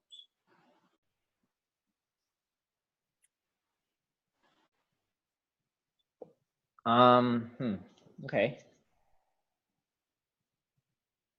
Yeah, I guess my perspective is we're talking about like regular members and like even like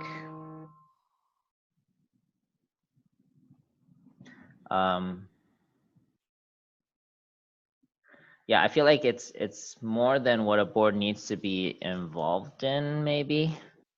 But I guess if you're getting the whole membership to vote, then that's also a huge task as well.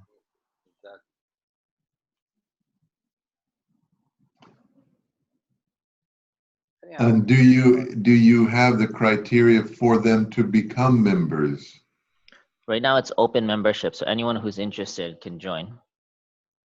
Is there any documentation or date or, you know, deadline or some demarcation that you're now a member? Well, it does say prospective members shall submit a membership application in accordance with the procedure approved by the board of directors. So we would set up the process and members would need to be kind of approved, whether that be a simple click or however the board wants to approve membership. So if the board can approve, then I think they should have the power to terminate also. Okay, that makes sense. You can say maybe the affirmative vote over 2/3 of the board, you know. Yes. Yeah, you could put I'll write this down. From a vote of. I'll phrase it. Okay, so she'll edit that. Okay, great. Thank you, Olga. So we will adjust it. By the way, Olga, if we need to adjust the bylaws, how does that officially work? So the very last page, I think it says 2/3 of the board on each amendment. So technically we have to vote. Okay. Amendment. So something like this, termination of membership, it's subject to voting. Yes. Yeah. Okay. So we would need to vote on this one, right? Are these laws submitted to the state of New York for your registration? Yes. Yes. These are already submitted. Not to the state of New York, to IRS. So, but IRS doesn't really care much about your bylaws except for the charitable donation clauses, you know, the ones which is in purposes. So they don't really care how you do everything else. But later would need to make a submission with the New York State charitable with the Attorney General, and there they check more closely. So we probably want to make this amendments before we made that application. But I don't know, we didn't technically approve the bylaws, right? We approved them we adopted the bylaws for the sake of the tax exemption status, you know? Yeah. Yeah. So we can say that we are considering the draft now, if you'd like. I see. I see. Yeah, if we don't want to go for the voting procedure. So that way, if we decide on this now, we don't have to actually vote. We're reviewing the draft, and then we'll submit it officially later. I mean, yeah, we can do that, you know, if you want to avoid voting on each. Yeah. Okay. If we can do that, that's fine. But I would also maybe, if you ask, does everybody agree with this? You know? I see. Okay. Actually, who doesn't agree with this? I would say. I see.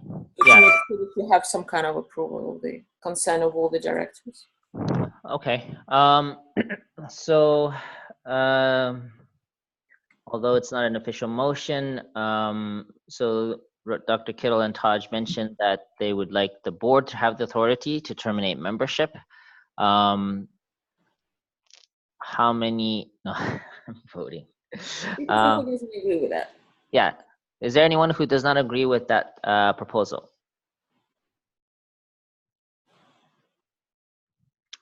Okay. Looks like there's no one that does not agree with this proposal.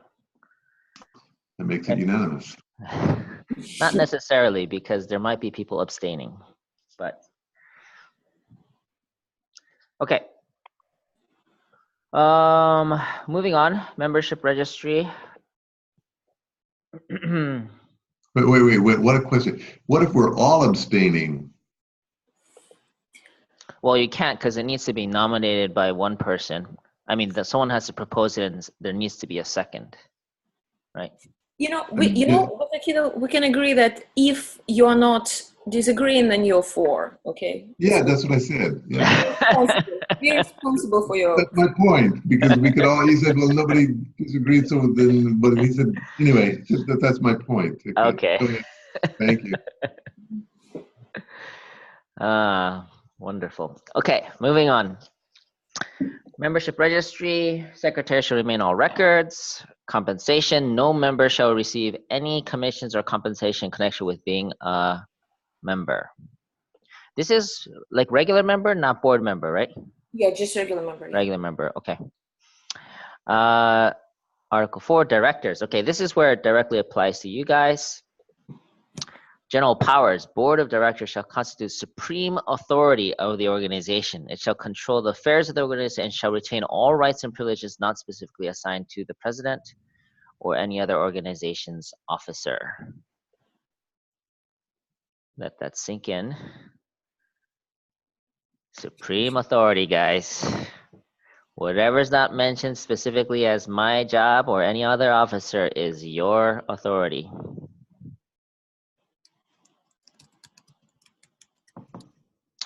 All right, moving on. General responsibilities. We kind of listed this out earlier, and it's the same. So we won't go into that. The number of directors shall not be less than 3 or more than 15. The number of directors as of adoption of these bylaws is 3. So does that mean that we have to officially vote in the board members? Because when we adopted, it was us 3 only. Yeah, we have to. So did we make any other votes earlier in this meeting? We did the voting on the chair. So I think we need to vote in the members first, right? Technically, yes. I mean, you somehow, the directors who are here somehow became the directors. So probably we need to create a board resolution, with the initial 3 directors electing the board, Yeah. So I mean, it's a little late to do it at this meeting. So, but I can create something like that. So I don't think it's a problem. Okay, so maybe in the minutes, we need to say that before, at the beginning, or even before this meeting, that the directors at the adoption of this organization decided on or voted in these 5 other board members. Right? You technically don't need to do it because we can have you need a resolution of the previous board, Oh, okay. So this is just So- needs a resolution stating the names of the starting board. Yes, Okay. I can create a draft if you like. Okay, awesome. Thank you. Everybody can look at it. That way, all of our votes matter. Okay, good. So there was a resolution, just for the record, that all you guys on this call are official board members of this organization. And then there's also 2 others who did not join, who are not able to join, which is Ricardo De Sena and Naria, who was the other one? Reverend Grodner. Oh, yeah, Reverend Gardner. Okay, Bruce Gardner. So be it.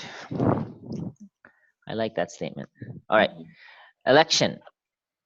Directors of organizations shall be elected at the annual meeting of the board by a majority of votes of the members of the board, and except as hereinafter provided, shall serve until the election and qualification of their respective successors.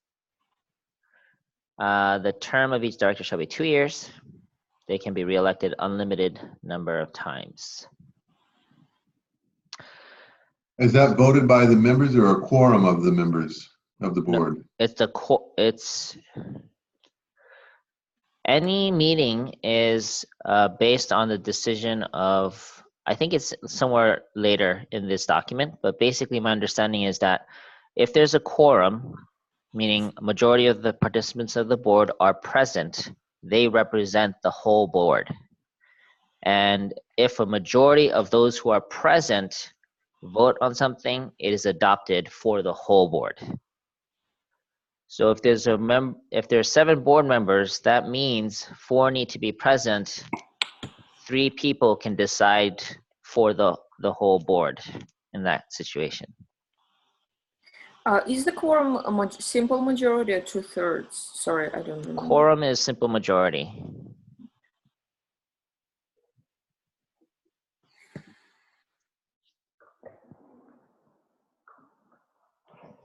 So that's why it's important to attend every board meeting.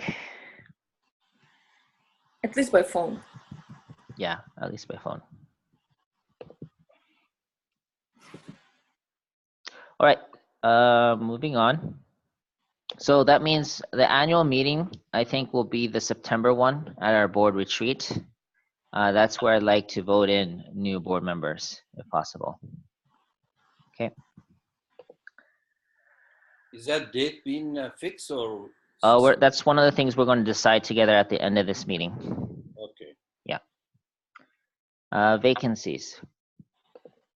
In the event there is a vacancy in the membership of the board resulting from the death, disability, resignation, or removal of a director, the remaining members of the board may, but shall not be required by an affirmative vote of a majority of the remaining directors at any duly convened meeting or by the written consent of a majority of the remaining directors, elect an individual to serve as a director to fill such vacancy. So outside of the regular annual kind of voting in of members, if someone for whatever reason is no longer a board member, we can actually replace them with a majority consent of the board.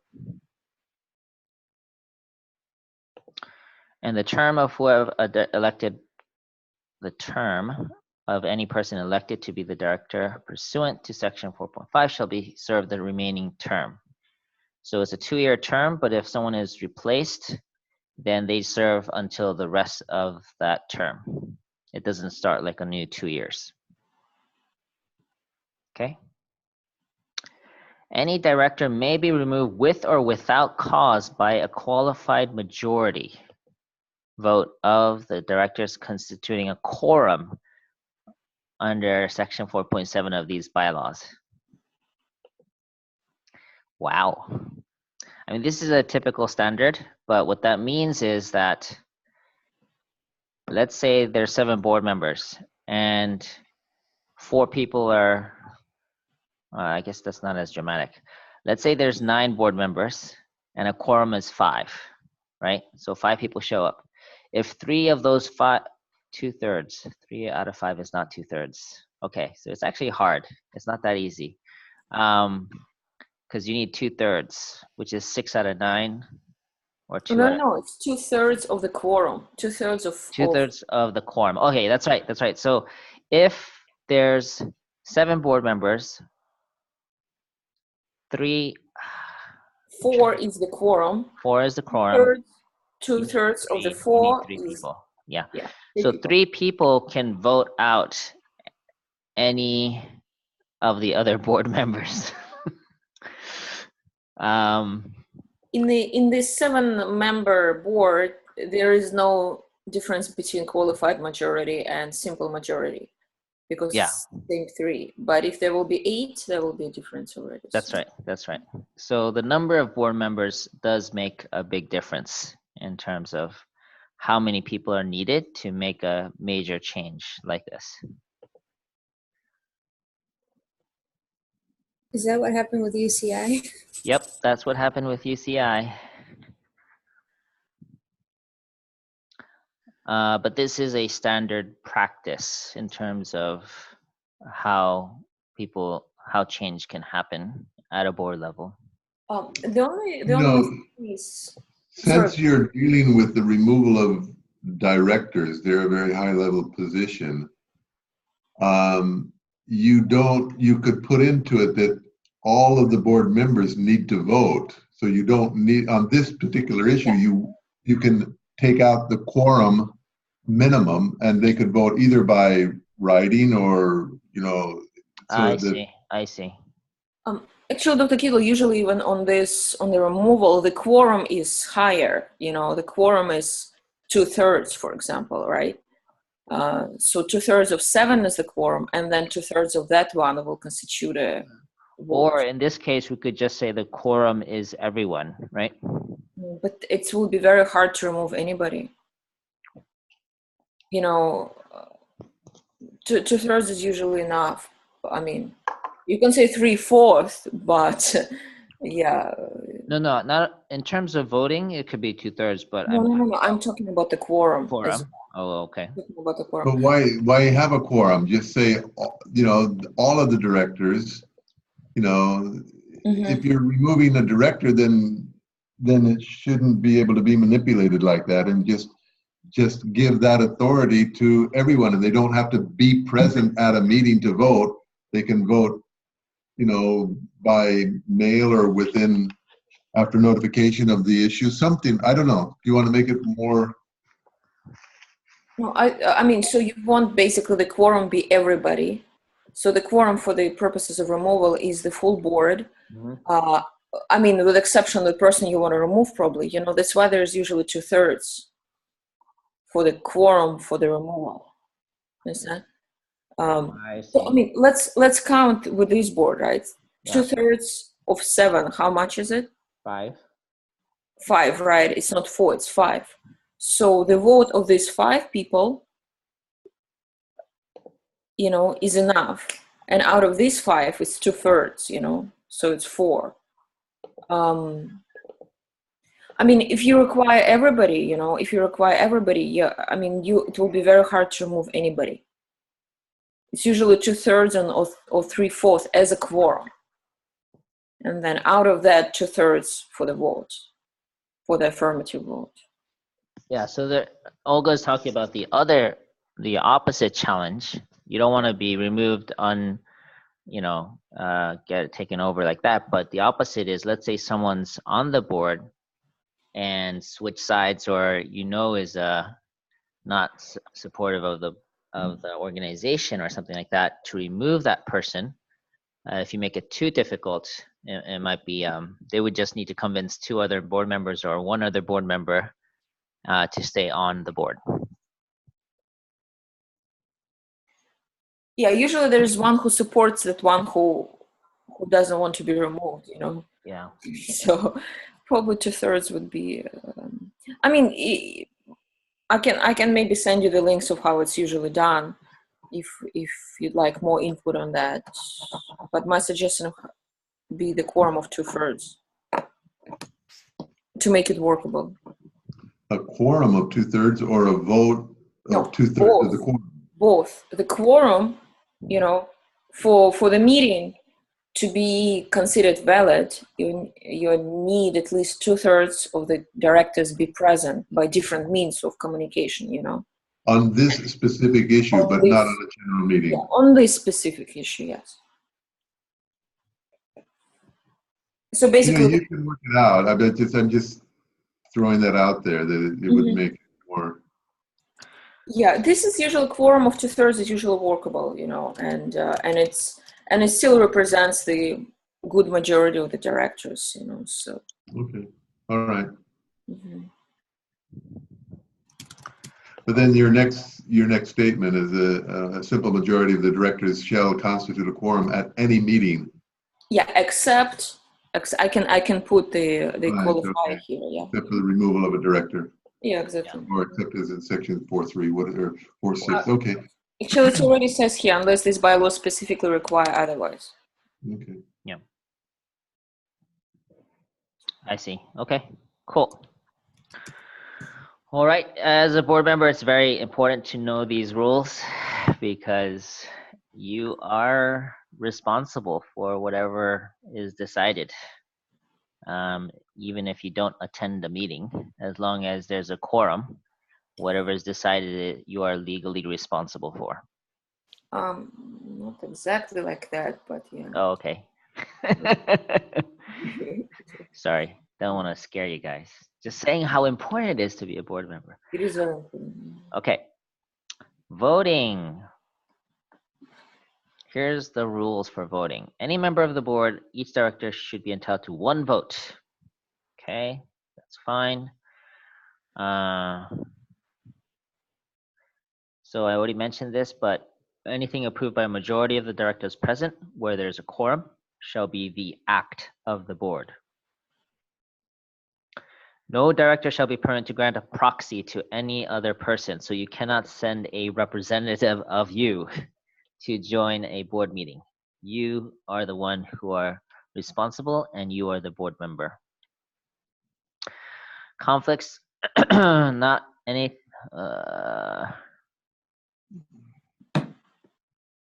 this is talking about the conflicts of interest, right? Yeah, okay. Yeah. So if there's anything that you're voting on that is a conflict of interest, where your interest in the organization interest may conflict, then you need to remove yourself from the vote. For example, nominating me as the chair, wherever I feel I shouldn't be part of that vote. And so that's what this says. One thing I don't understand, Olga, is it says, or participate in any discussions prior to any vote. I feel like usually you need to discuss things even with the person that is being removed from the vote. Yeah, I guess here the discussions, kind of official discussions of the board. I see. So at the meeting, so board doesn't conduct any activity except for the executive committee meetings outside of the meeting, special meetings or regular meetings. So here it means discussion at any of such meetings. I mean, of course, the director, potentially this interested director, right? Mm-hmm.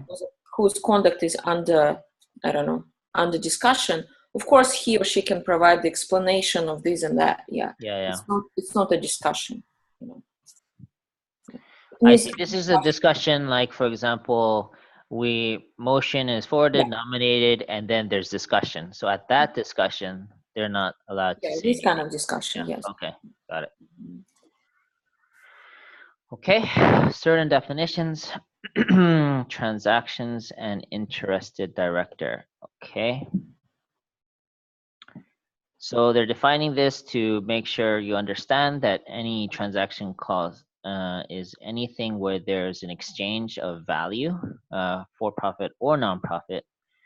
And interested director is someone who has will benefit from any transaction that you're discussing. Okay. Regular meetings, the board shall hold regular meetings as necessary, determined by the board chair. And I have determined that to be 4 times a year. The board shall hold quarterly annual meetings with one in-person retreat. The location and day shall be determined by the board. Telephone conference. Okay, any or all of the directors may participate in any meetings by means of conference telephone or any other means of communication by which all persons participating in the meeting are able to hear each other.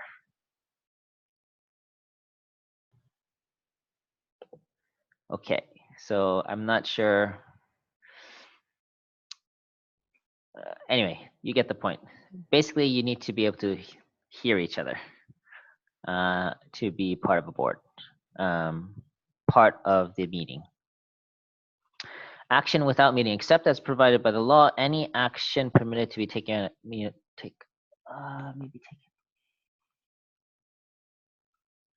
It's basically if you need to make a decision without convening the meeting, you can make it by the consent. It's called written consent with the directors, you know, in writing.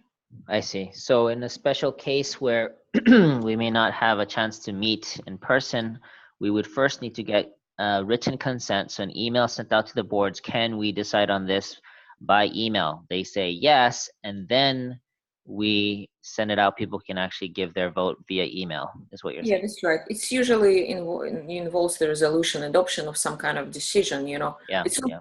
You cannot do discussion via the consent, you know. It's something that, yeah. Okay. Some kind of decision. All right, next one. No director shall be permitted to receive any commissions or any or other compensation to which such director may otherwise be entitled for the performance of his or her duties as a director of the organization. So basically, you can't be paid or compensated as a board member. You can, however, be compensated as an officer or other role that you may be playing outside of being a board member. Right? Yep. Okay. Each director shall be entitled to reimbursement for reasonable expenses incurred. So we can still reimburse you for different expenses. Okay. Yeah.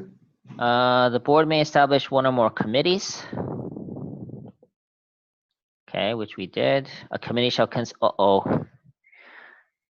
A committee shall consist of at least 3 persons.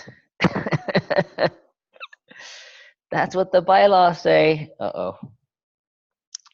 So Let's change it to 2. we could just change it to 2. At least 2. Yeah. Okay.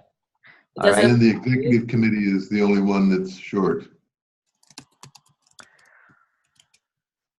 We might not have commitment, right? We So, may not have the executive committee, or Dr. Kittle, you can join the executive committee as my pseudo boss. Either way is fine. Okay. All right. wait, does everybody agree with the 2 people, 2-person committee? Who doesn't agree? Okay. All right. Mm-hmm. I'm glad you're on this board, Olga. You can help us through these meetings. Okay, power of committees. Each committee shall have such powers and authority subject to the law as the board shall deem proper. Such power shall be set forth in the minutes of such meetings in which the committee is established, or if such committee is established by the written consent of the board. Okay. You have powers, whatever we decide they are. Officers. The officer organization shall be president, vice president, treasurer, and secretary. We only have a president. No, we do have secretary, and we did have a treasurer when we made the organization. But We don't have vice presidents, so what do we do? Oh, that's okay. I mean, that's okay. When you'll have it when you have it, if you want to. So this isn't like mandatory if it's in the bylaws? No, it's not a how to say. It's not a requirement here. You know? Okay. But it says shall be. It is a requirement. It's very clear. It shall be. It's You can say important to actually have could this. be, or ideally, or something. The organization needs a president and a secretary, and Treasurer. something like that, or needs, or it says shall be. It's Yeah, clear. I understand, but still, it's not. It's I don't know how to explain, but it's not the requirement here. You're just identifying positions rather That's than right. That's right. defining structure. Yes. It's not a requirement here. I mean, you can say if you wanted to be extremely clear that the officers of the organization Includes are something, or Shall consist of. shall consist of. The officers consist of, I'm not sure. The officers of the organizations includes. Includes, yeah, you can say includes. Includes. Mm-hmm. Yeah, that Includes. way it's not required. Okay. All right, great. Moving on. The board may establish other officers as the board may, from time to time, deem appropriate. Oh, and it says any 2 or more offices may be held by the same person. So I can be president and vice president. And No, except Oh, no. prison. Prison. okay. President, treasurer, and secretary. Okay. Election of officers. The board shall elect the officers of the organization at each annual meeting. Okay, so you guys need to vote the officers in September. Each officer shall hold office until the earlier of, this is so complicated. How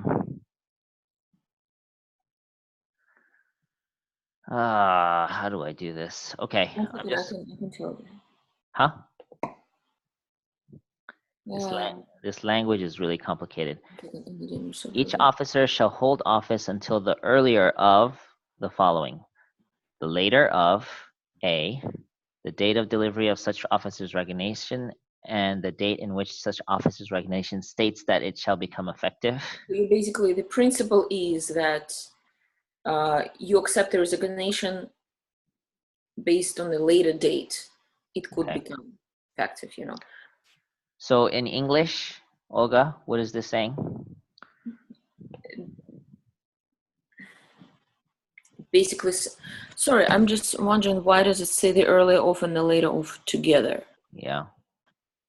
It's I need to delete until the earlier of. It's usually until the later of. Okay.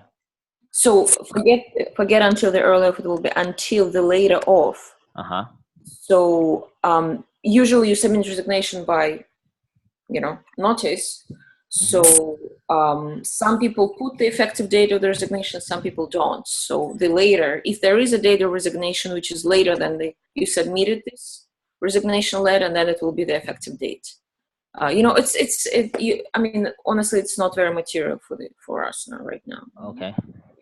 So it's either a resignation, removal, or the expiration of the term. Yeah, that's right. It's Okay. just, yeah. All right, legalese. All right, sorry, nothing against you, Olga. Moving on, removal. Any officer may be removed with or without cause by a simple majority vote of the directors considering quorum. How do you guys feel about that?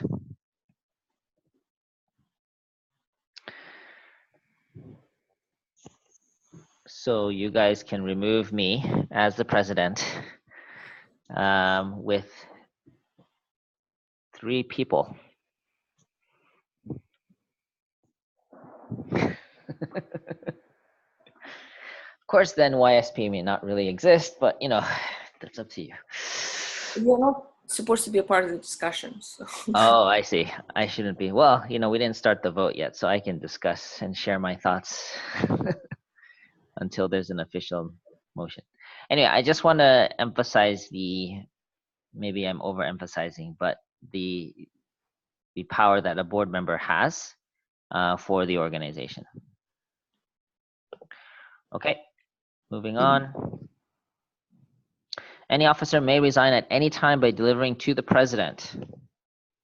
Oh, so do I deliver it to myself?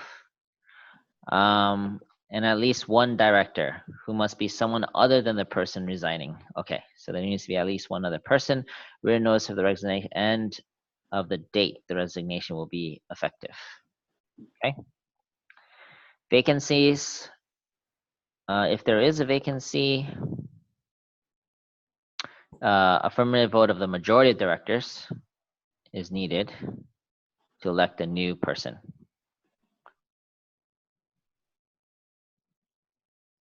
And similar to the board membership, if they are replaced, then they serve till the end of the term. All right, president, these are duties of the president, treasurer, secretary. Basically, president leads the organization, treasurer manages the funds, secretary keeps all the notes and records. Compensation. No officer shall be entitled to receive any commissions or other compensation to which such officer may otherwise be entitled for the What? Oh, this is officer. Wait, can you explain this, Olga? Because this says that no officer shall receive compensation, but the president may need to be paid, right? So you cannot pay the officer otherwise, or you can pay officer only for his duty as an officer. You understand? You cannot get compensated for fundraising. You know, cannot get a bonus for fundraising. You know, for example, president goes out and gets I see. $100 and says 50% of that I can get. No, you cannot do that. You know. I see. So no commissions on my fundraising abilities for the organizations. Zero. Yeah. Darn! I didn't read this section. Okay, no. Okay, so yeah, basically, the officer is paid for their role, but they shouldn't be compensated in other ways, right? Yep. That's part of my responsibility as an officer, right? That's true. Mm-hmm. Okay. Each officer shall be entitled to reimbursement for reasonable expenses. Okay, that's fine. The organization may pay premiums on one or more insurance policies, providing liability insurance. Okay. If we decide to have insurance for the directors and officers, which is great. Yeah, we probably should get insurance, but we need to have a budget. We need to increase our fundraising first. By insurance, like health insurance, or? No. This is legal liability insurance in case the organization or the board members are sued. Oh.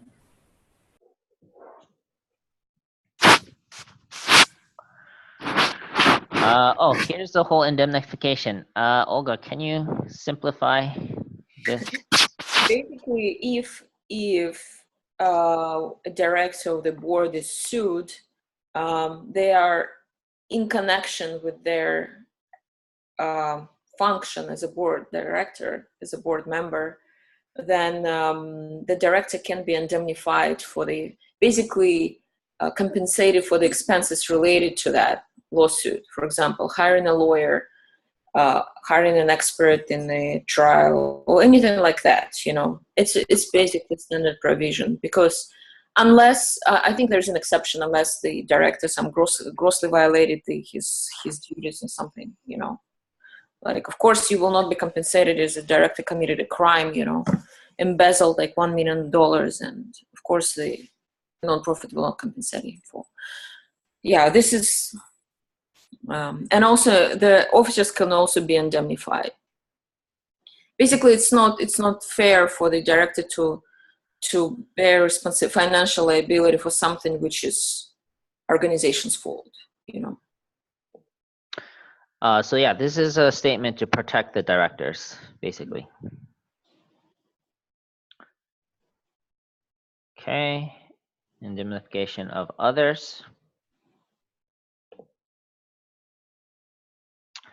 Advances or reimbursement of expenses. Interpretation.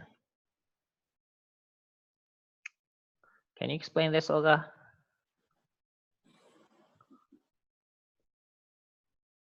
Mm-hmm. So interpretation is not interpretation in terms of interpretation of the words, right? It's adjustment to the compensation, because depending on which state the director is in, or which country, you know, the sum of the indemnification or the compensation for I don't know, some expenses related to the liability for the organization can be calculated differently. You know, in different states it can be different. Some states can have a limit, you know, on the indemnification of directors. Some states cannot have it at all. So basically, sorry, it's extremely complicated legalese, but basically adjusting the right to get your indemnification adjusted according to your interests. I mean, legal interests, you know. For example, imagine if organization in New York and New York State, for example, didn't allow the indemnification of directors, you know, then you'll be out of luck. But this article allows to apply, I don't know, the law of the state you live in, you know, for example, which allows the indemnification. I see. Okay, got it. It's just another way of adding protection. Yeah, and also, like, especially because our directors are from different countries, you know. I mean, I see. So that way you could apply your own local countries if it's in your Yeah. favor. yeah, something like that, you know. Okay. Yeah. All right. Indemnification right, the right to be indemnified or to the reimbursement of advancement of expenses. I think you don't need to spend too much time on Okay. that. All right. We'll move on. No payments resulting in taxes. What's that about? So whatever payment is done for you to compensate for your expenses cannot be taxable, because, I mean, technically it's an income because it's given to you, but you cannot pay taxes on that because you're basically paying off something else. Okay. Just basic rule reimbursements in general. Yeah. All right. General powers.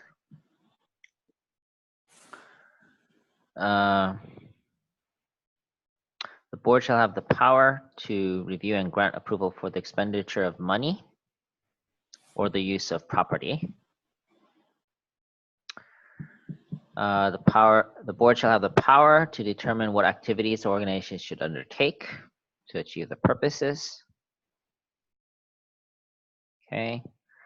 Activities conducted the board shall have the power to provide grants to individual and organization. And upon the dissolution of the organization, assets shall be distributed for one or more exempt purposes within the meaning of Section 501(c)(3), or distributed to the federal government or to the state or local government for a public purpose. So I think the basic rule there is that if the organization is dissolved, it needs to go for another nonprofit purpose. The default being the local government. Oh no, default is another nonprofit. Default is not a nonprofit, but if that's not decided, then it would go. It's like CARP and then CARP, you know. Yeah. Mm-hmm. Mm-hmm. All right, fundraising, contributions. If any person or persons at any time is or are disposed to make gifts, bequests, or any other transfers to the organization, the board shall have the power and authority to receive such transfers and to apply the principal and income therefrom to the purposes of the organizations. Okay. So basically saying we can receive money. The president shall cause the organization to make a report of the finances and affairs of the organization annually to the board and the members. So it says board and the members.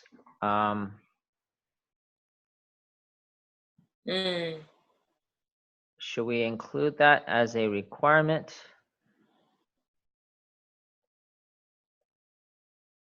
So you don't want members, basically. Yeah, I'm just wondering.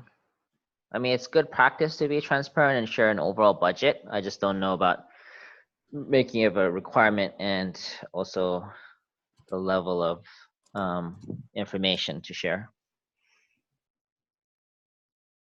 Just with the board, do not. I think so. Yeah. Okay, so can you, is anyone in disagreement about that? Having it a requirement to share the financial annual report to the members? Not sharing. Not sharing it, yeah.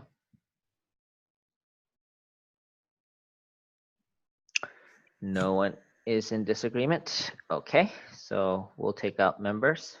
I have a question. So every time you're asking this, am I supposed to write down this as a vote, or are we going to compile all these edits and then later review it and then agree on an official vote? Yeah, the second. Olga is taking notes of all the edits. She's gonna update this bylaws and then we'll have to approve it later. Okay. We don't have to approve it, right? Oh, Okay. we don't? Okay, Kind of doing it now, yeah. I see. So we're informally approving.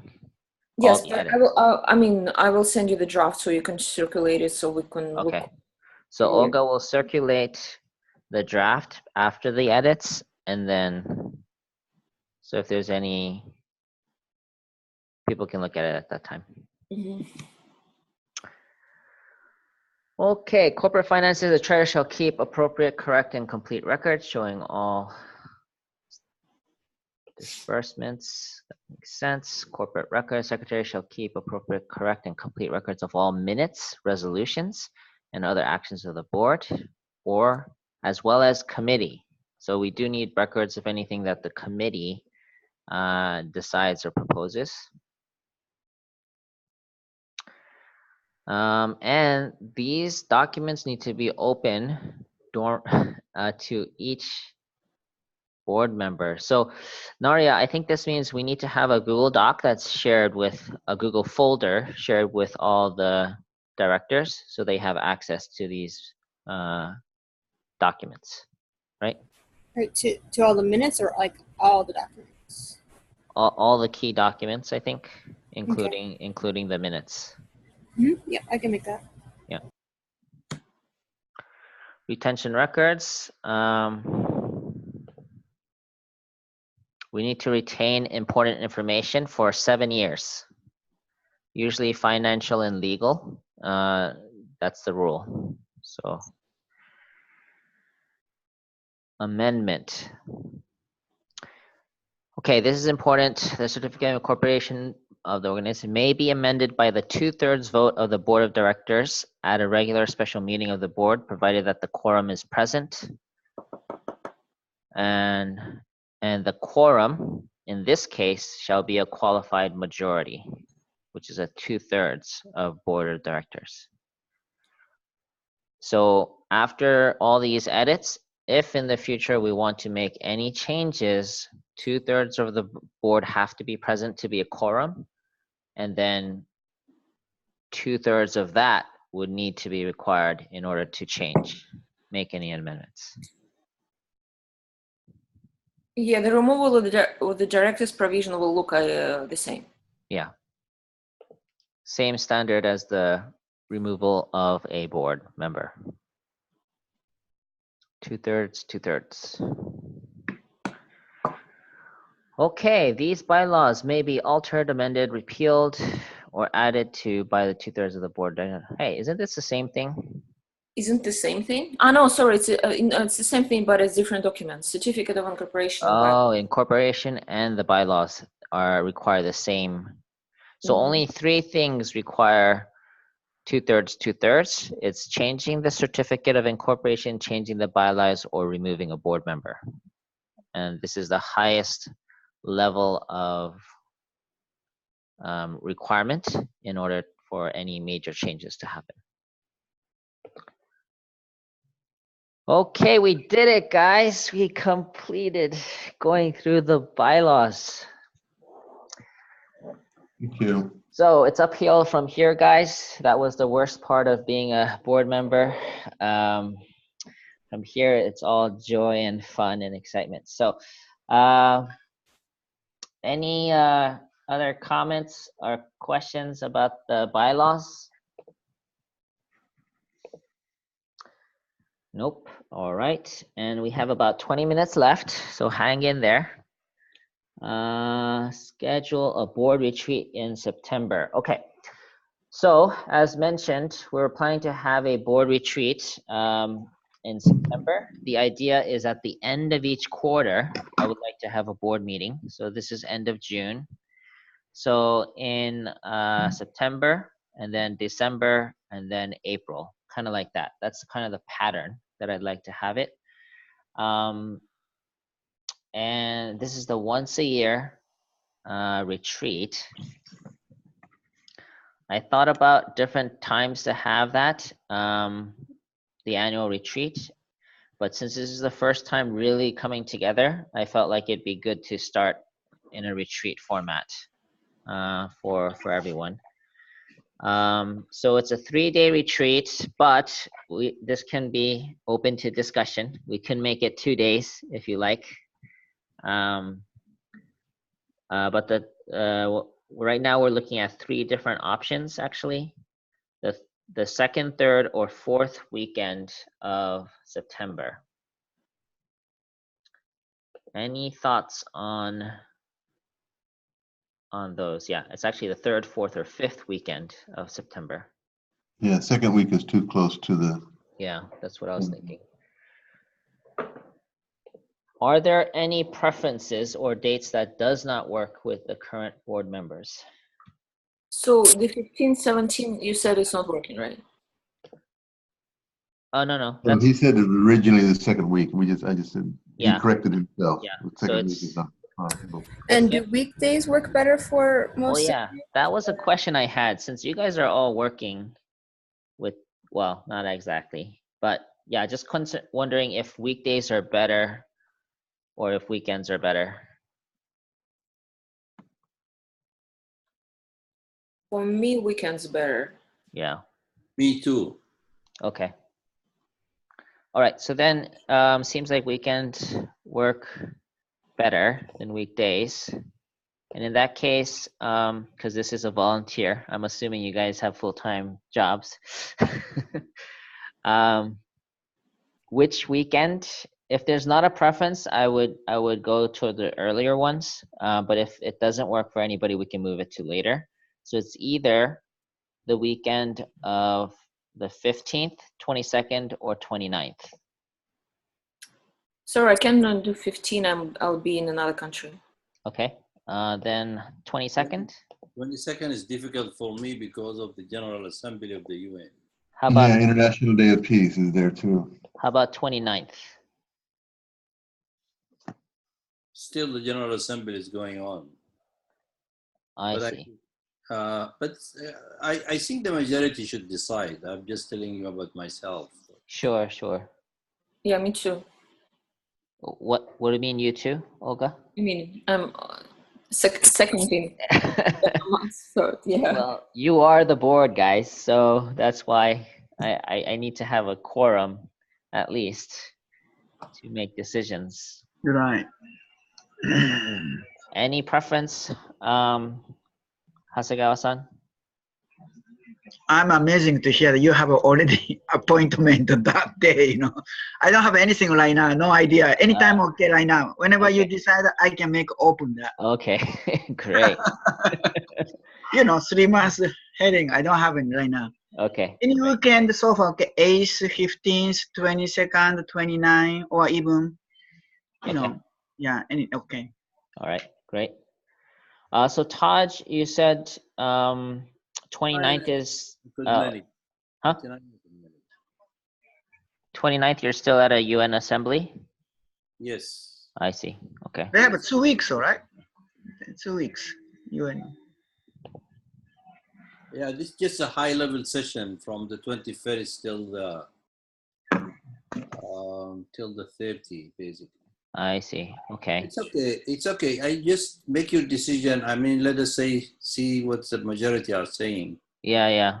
I mean, I'm trying to maximize so that all of us can attend. Exactly. And the other thing was, do we want this 2 days or 3 days? And Oh yeah, that does is make a difference. Is it possible that a Sunday and Monday might work? Because Reverend Grodner working with ACLC, every Saturday they have like a prayer breakfast somewhere, it seems like.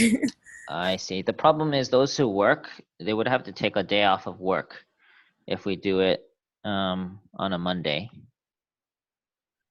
That's why I'm asking, would Monday work? Yeah. I can. I mean, once a year, I can take the day off. You do get 3 weeks off, so yeah, I guess one day. That's. Thank you, Olga. It's very gracious of you. Anyone else in terms of a Sunday Monday option versus a Saturday Sunday? Does it make a difference to any of you? Nope. Nope. Hasegawa-san? No. How about Taj? If it's a Sunday Monday versus a Saturday Sunday, it's okay. All right. So it seems like Sunday Monday works for people. So a 2-day retreat, full day, Sunday morning from 9 a.m. till Monday evening, like dinner time. Is that okay? Yeah. All right, cool. In that case, the dates. When does the UN thing end, Taj? It ends on the 30th. It doesn't end till October, but the high level session ends on the 30th. 30th, morning, noon, afternoon? By a reception in the evening, usually. Reception in the evening. Okay, got it. And Olga, you said you'll be in another country the 15th? From 10 till 18. Yeah. Okay. 18th. Okay. Ho ho ho ho ho. 22nd. Okay, how about October 7th, 8th?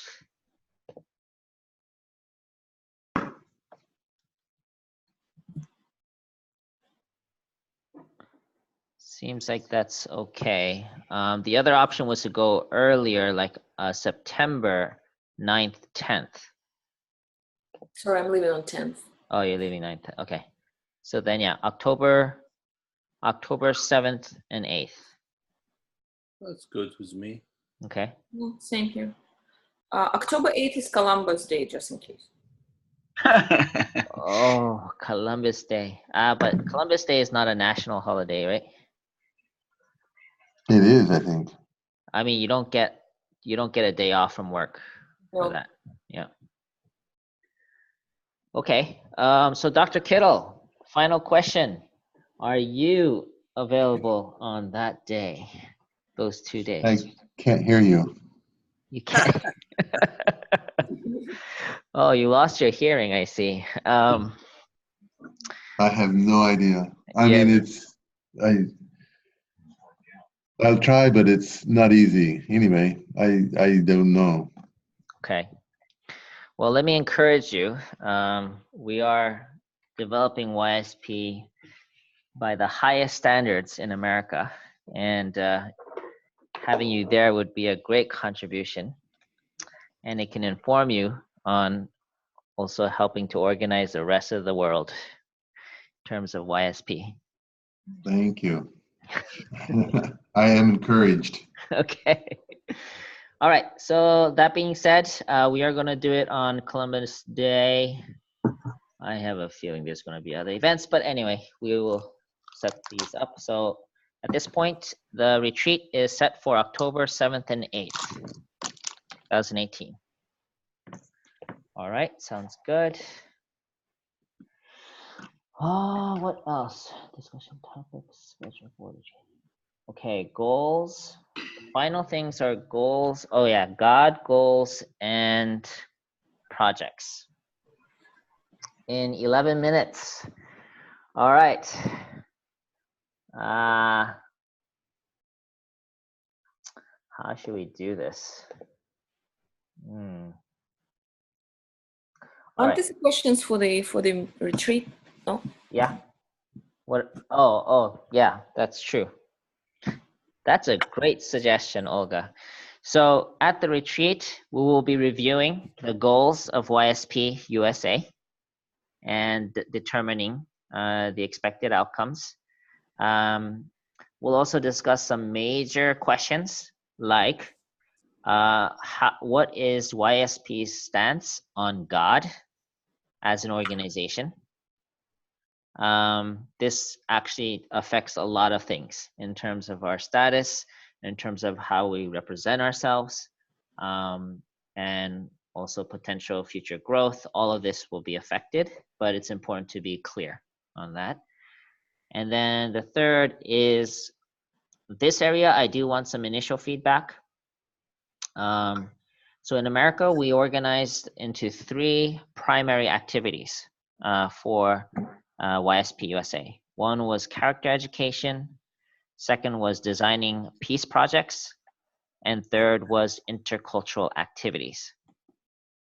Right, and we had a weekend, how do I say, a 2-day seminar to kind of actually introduce all 3 aspects to the participants. So here's the 2 options that we're considering right now. One is continuing in this mode, which is in YSP, we continue to train people in character education, designing peace projects, and having intercultural activities. The other option that came up this weekend, 2 weekends ago, was to actually focus more primarily on peace projects only. Okay, and here's the argument or perspective. We found that of the different activities, in terms of branding and also ease and relevance, the peace projects was the most, how do I say, universal, or that people can get engaged in quite easily. Also, the character education, which we did try to have everyone learn and teach, it was actually very difficult to the content itself was not ready for America. Let's just say, yeah. And then so it was easier to move forward with the peace projects rather than using the character education format that it is in currently. If we are to use the character education curricula that we have right now, it would require a bit of revamping and working it to make it usable in America. And here was the other thought, that the other 2 aspects could be actually a component of the peace projects themselves. So as part of every peace project, it would include some kind of character education or perspective, let's say about Hyojung and about living for the sake of others. And then intercultural activity is actually one form of peace project, or it could be. So if we have an interfaith discussion, that could actually be one kind of peace project that we do. Naria, can you say just a few more things from your experience this weekend? And then I just want to get initial feedback from the board. What do you want me to exactly share? Just insights from hosting, what worked, what was challenging at the weekend when we were teaching these 3 areas in our YSP. Okay, well, through the feedback, definitely the peace designer, that process of developing a peace project was really enjoyed, and people like that the most, and also the intercultural sharing between the 3 different religions. They thought the character education was good, but they struggled with trying. I think the content is still kind of more towards unification, youth and people with that understanding and background. So, and some of the content was hard for them to kind of explain, or they thought it was some of the images or slides were kind of out of place. So they didn't feel it was completely relevant. And it's also, if we're trying to promote peace and sustainable peace, it didn't really mention that so much within the character education slides, I guess. So I was going to go through all of them and try to kind of find the main important points and find a way that it can be reiterated or shared in another way if we do like a peace project or something, and to incorporate that as like a foundation of understanding the motivation behind doing a peace project. But yeah, if we are going to basically try to promote the character education, I think it needs to be readjusted, especially for an American audience. And so many different people of different backgrounds could really relate to it, I guess, in that way.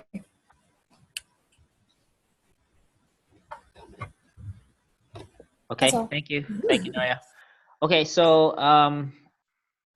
in the remaining few minutes, any initial like thoughts or insight feedback around that? I think it needs to be discussed probably more at another meeting in 2 or 3 minutes. It's just maybe not enough Okay. time. So we'll definitely we'll have this as an agenda point for the retreat, the upcoming board retreat as well. Yeah, I just want to point out, if we are developing filial heart, right, this character education is probably needed. Mm-hmm. Yeah, you have to have it, but in what form and shape is it? Yeah, I think that can easily be applied. Just thinking about it first, like the 4 family loves, that's what the name of the curriculum is.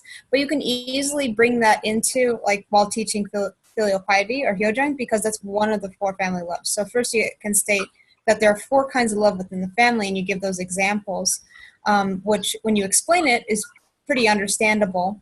And then you say, so what do you think is the first love that as young people is you need to first learn? And that would be filial piety, because you can't understand, especially parent or conjugal, until you're actually married or have kids.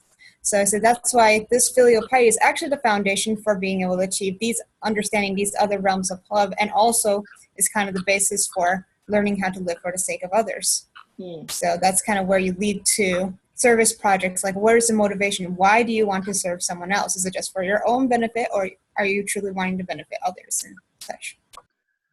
Yeah, it's just the target audience is middle school, high school youth.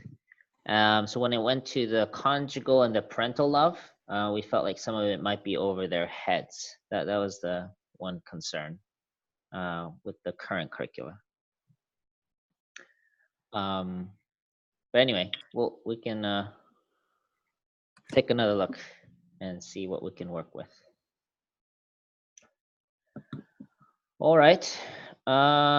Any comments, Terry or Taj, about that? No. I think it needs more discussion. More discussion, okay. Terry?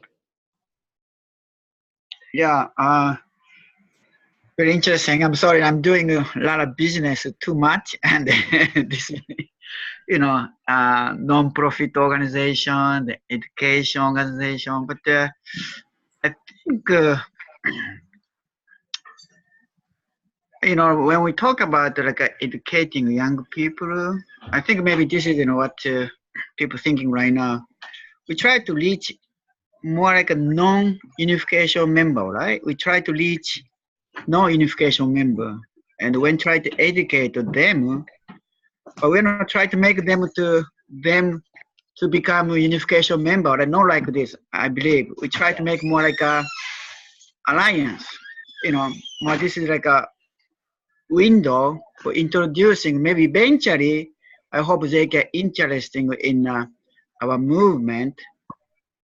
But my understanding YSP is to reach out non-unification member, right? Yes. So when we try to educate them, we're talking about the Hyunjong, but I think some people say, Hyunjong is maybe very obscure word for them. Maybe we better have more better word for them, all right? I think YSP, purpose YSP, we have to make sure ourselves. I think we have to clear to understand what is YSP, what we try to accomplish. Otherwise, maybe eventually try to start mixing up, to try to teach them too much divine principle, too much our concept, and maybe just try to stay away from us, eventually. So that kind of things maybe we needed to discuss more deeply. Okay. Otherwise, the purpose of YSP is going to be fade out eventually. Just kind of, when we hearing what you people now, that's my Yeah. feeling. Okay. Yeah. Got it. No, that's a good point. And I think we can start with that also, is reviewing the mission statement and really clarifying what is the desired outcomes for YSP. And then based on that, I think a lot of other discussions can flow more easily. All right, it is 9 o'clock, 8:59. So I'd like to officially close this meeting. Thank you so much for giving your precious time. And I'm looking forward to seeing you guys at our first retreat. We'll try to make it fun and engaging, and also meaningful. So we'll send you all the notes in due time, and we'll take it from there. Thank you for leading and sharing. Yeah. Yes, thank you guys. Thank you so much. Thank you. Take God care. bless you. Thank you, everyone. Thank Bye-bye. you. Bye. See you. Bye. Good night, Robert Kittle. Yes. Good night. 3 a.m. Thank you. Yeah, yep.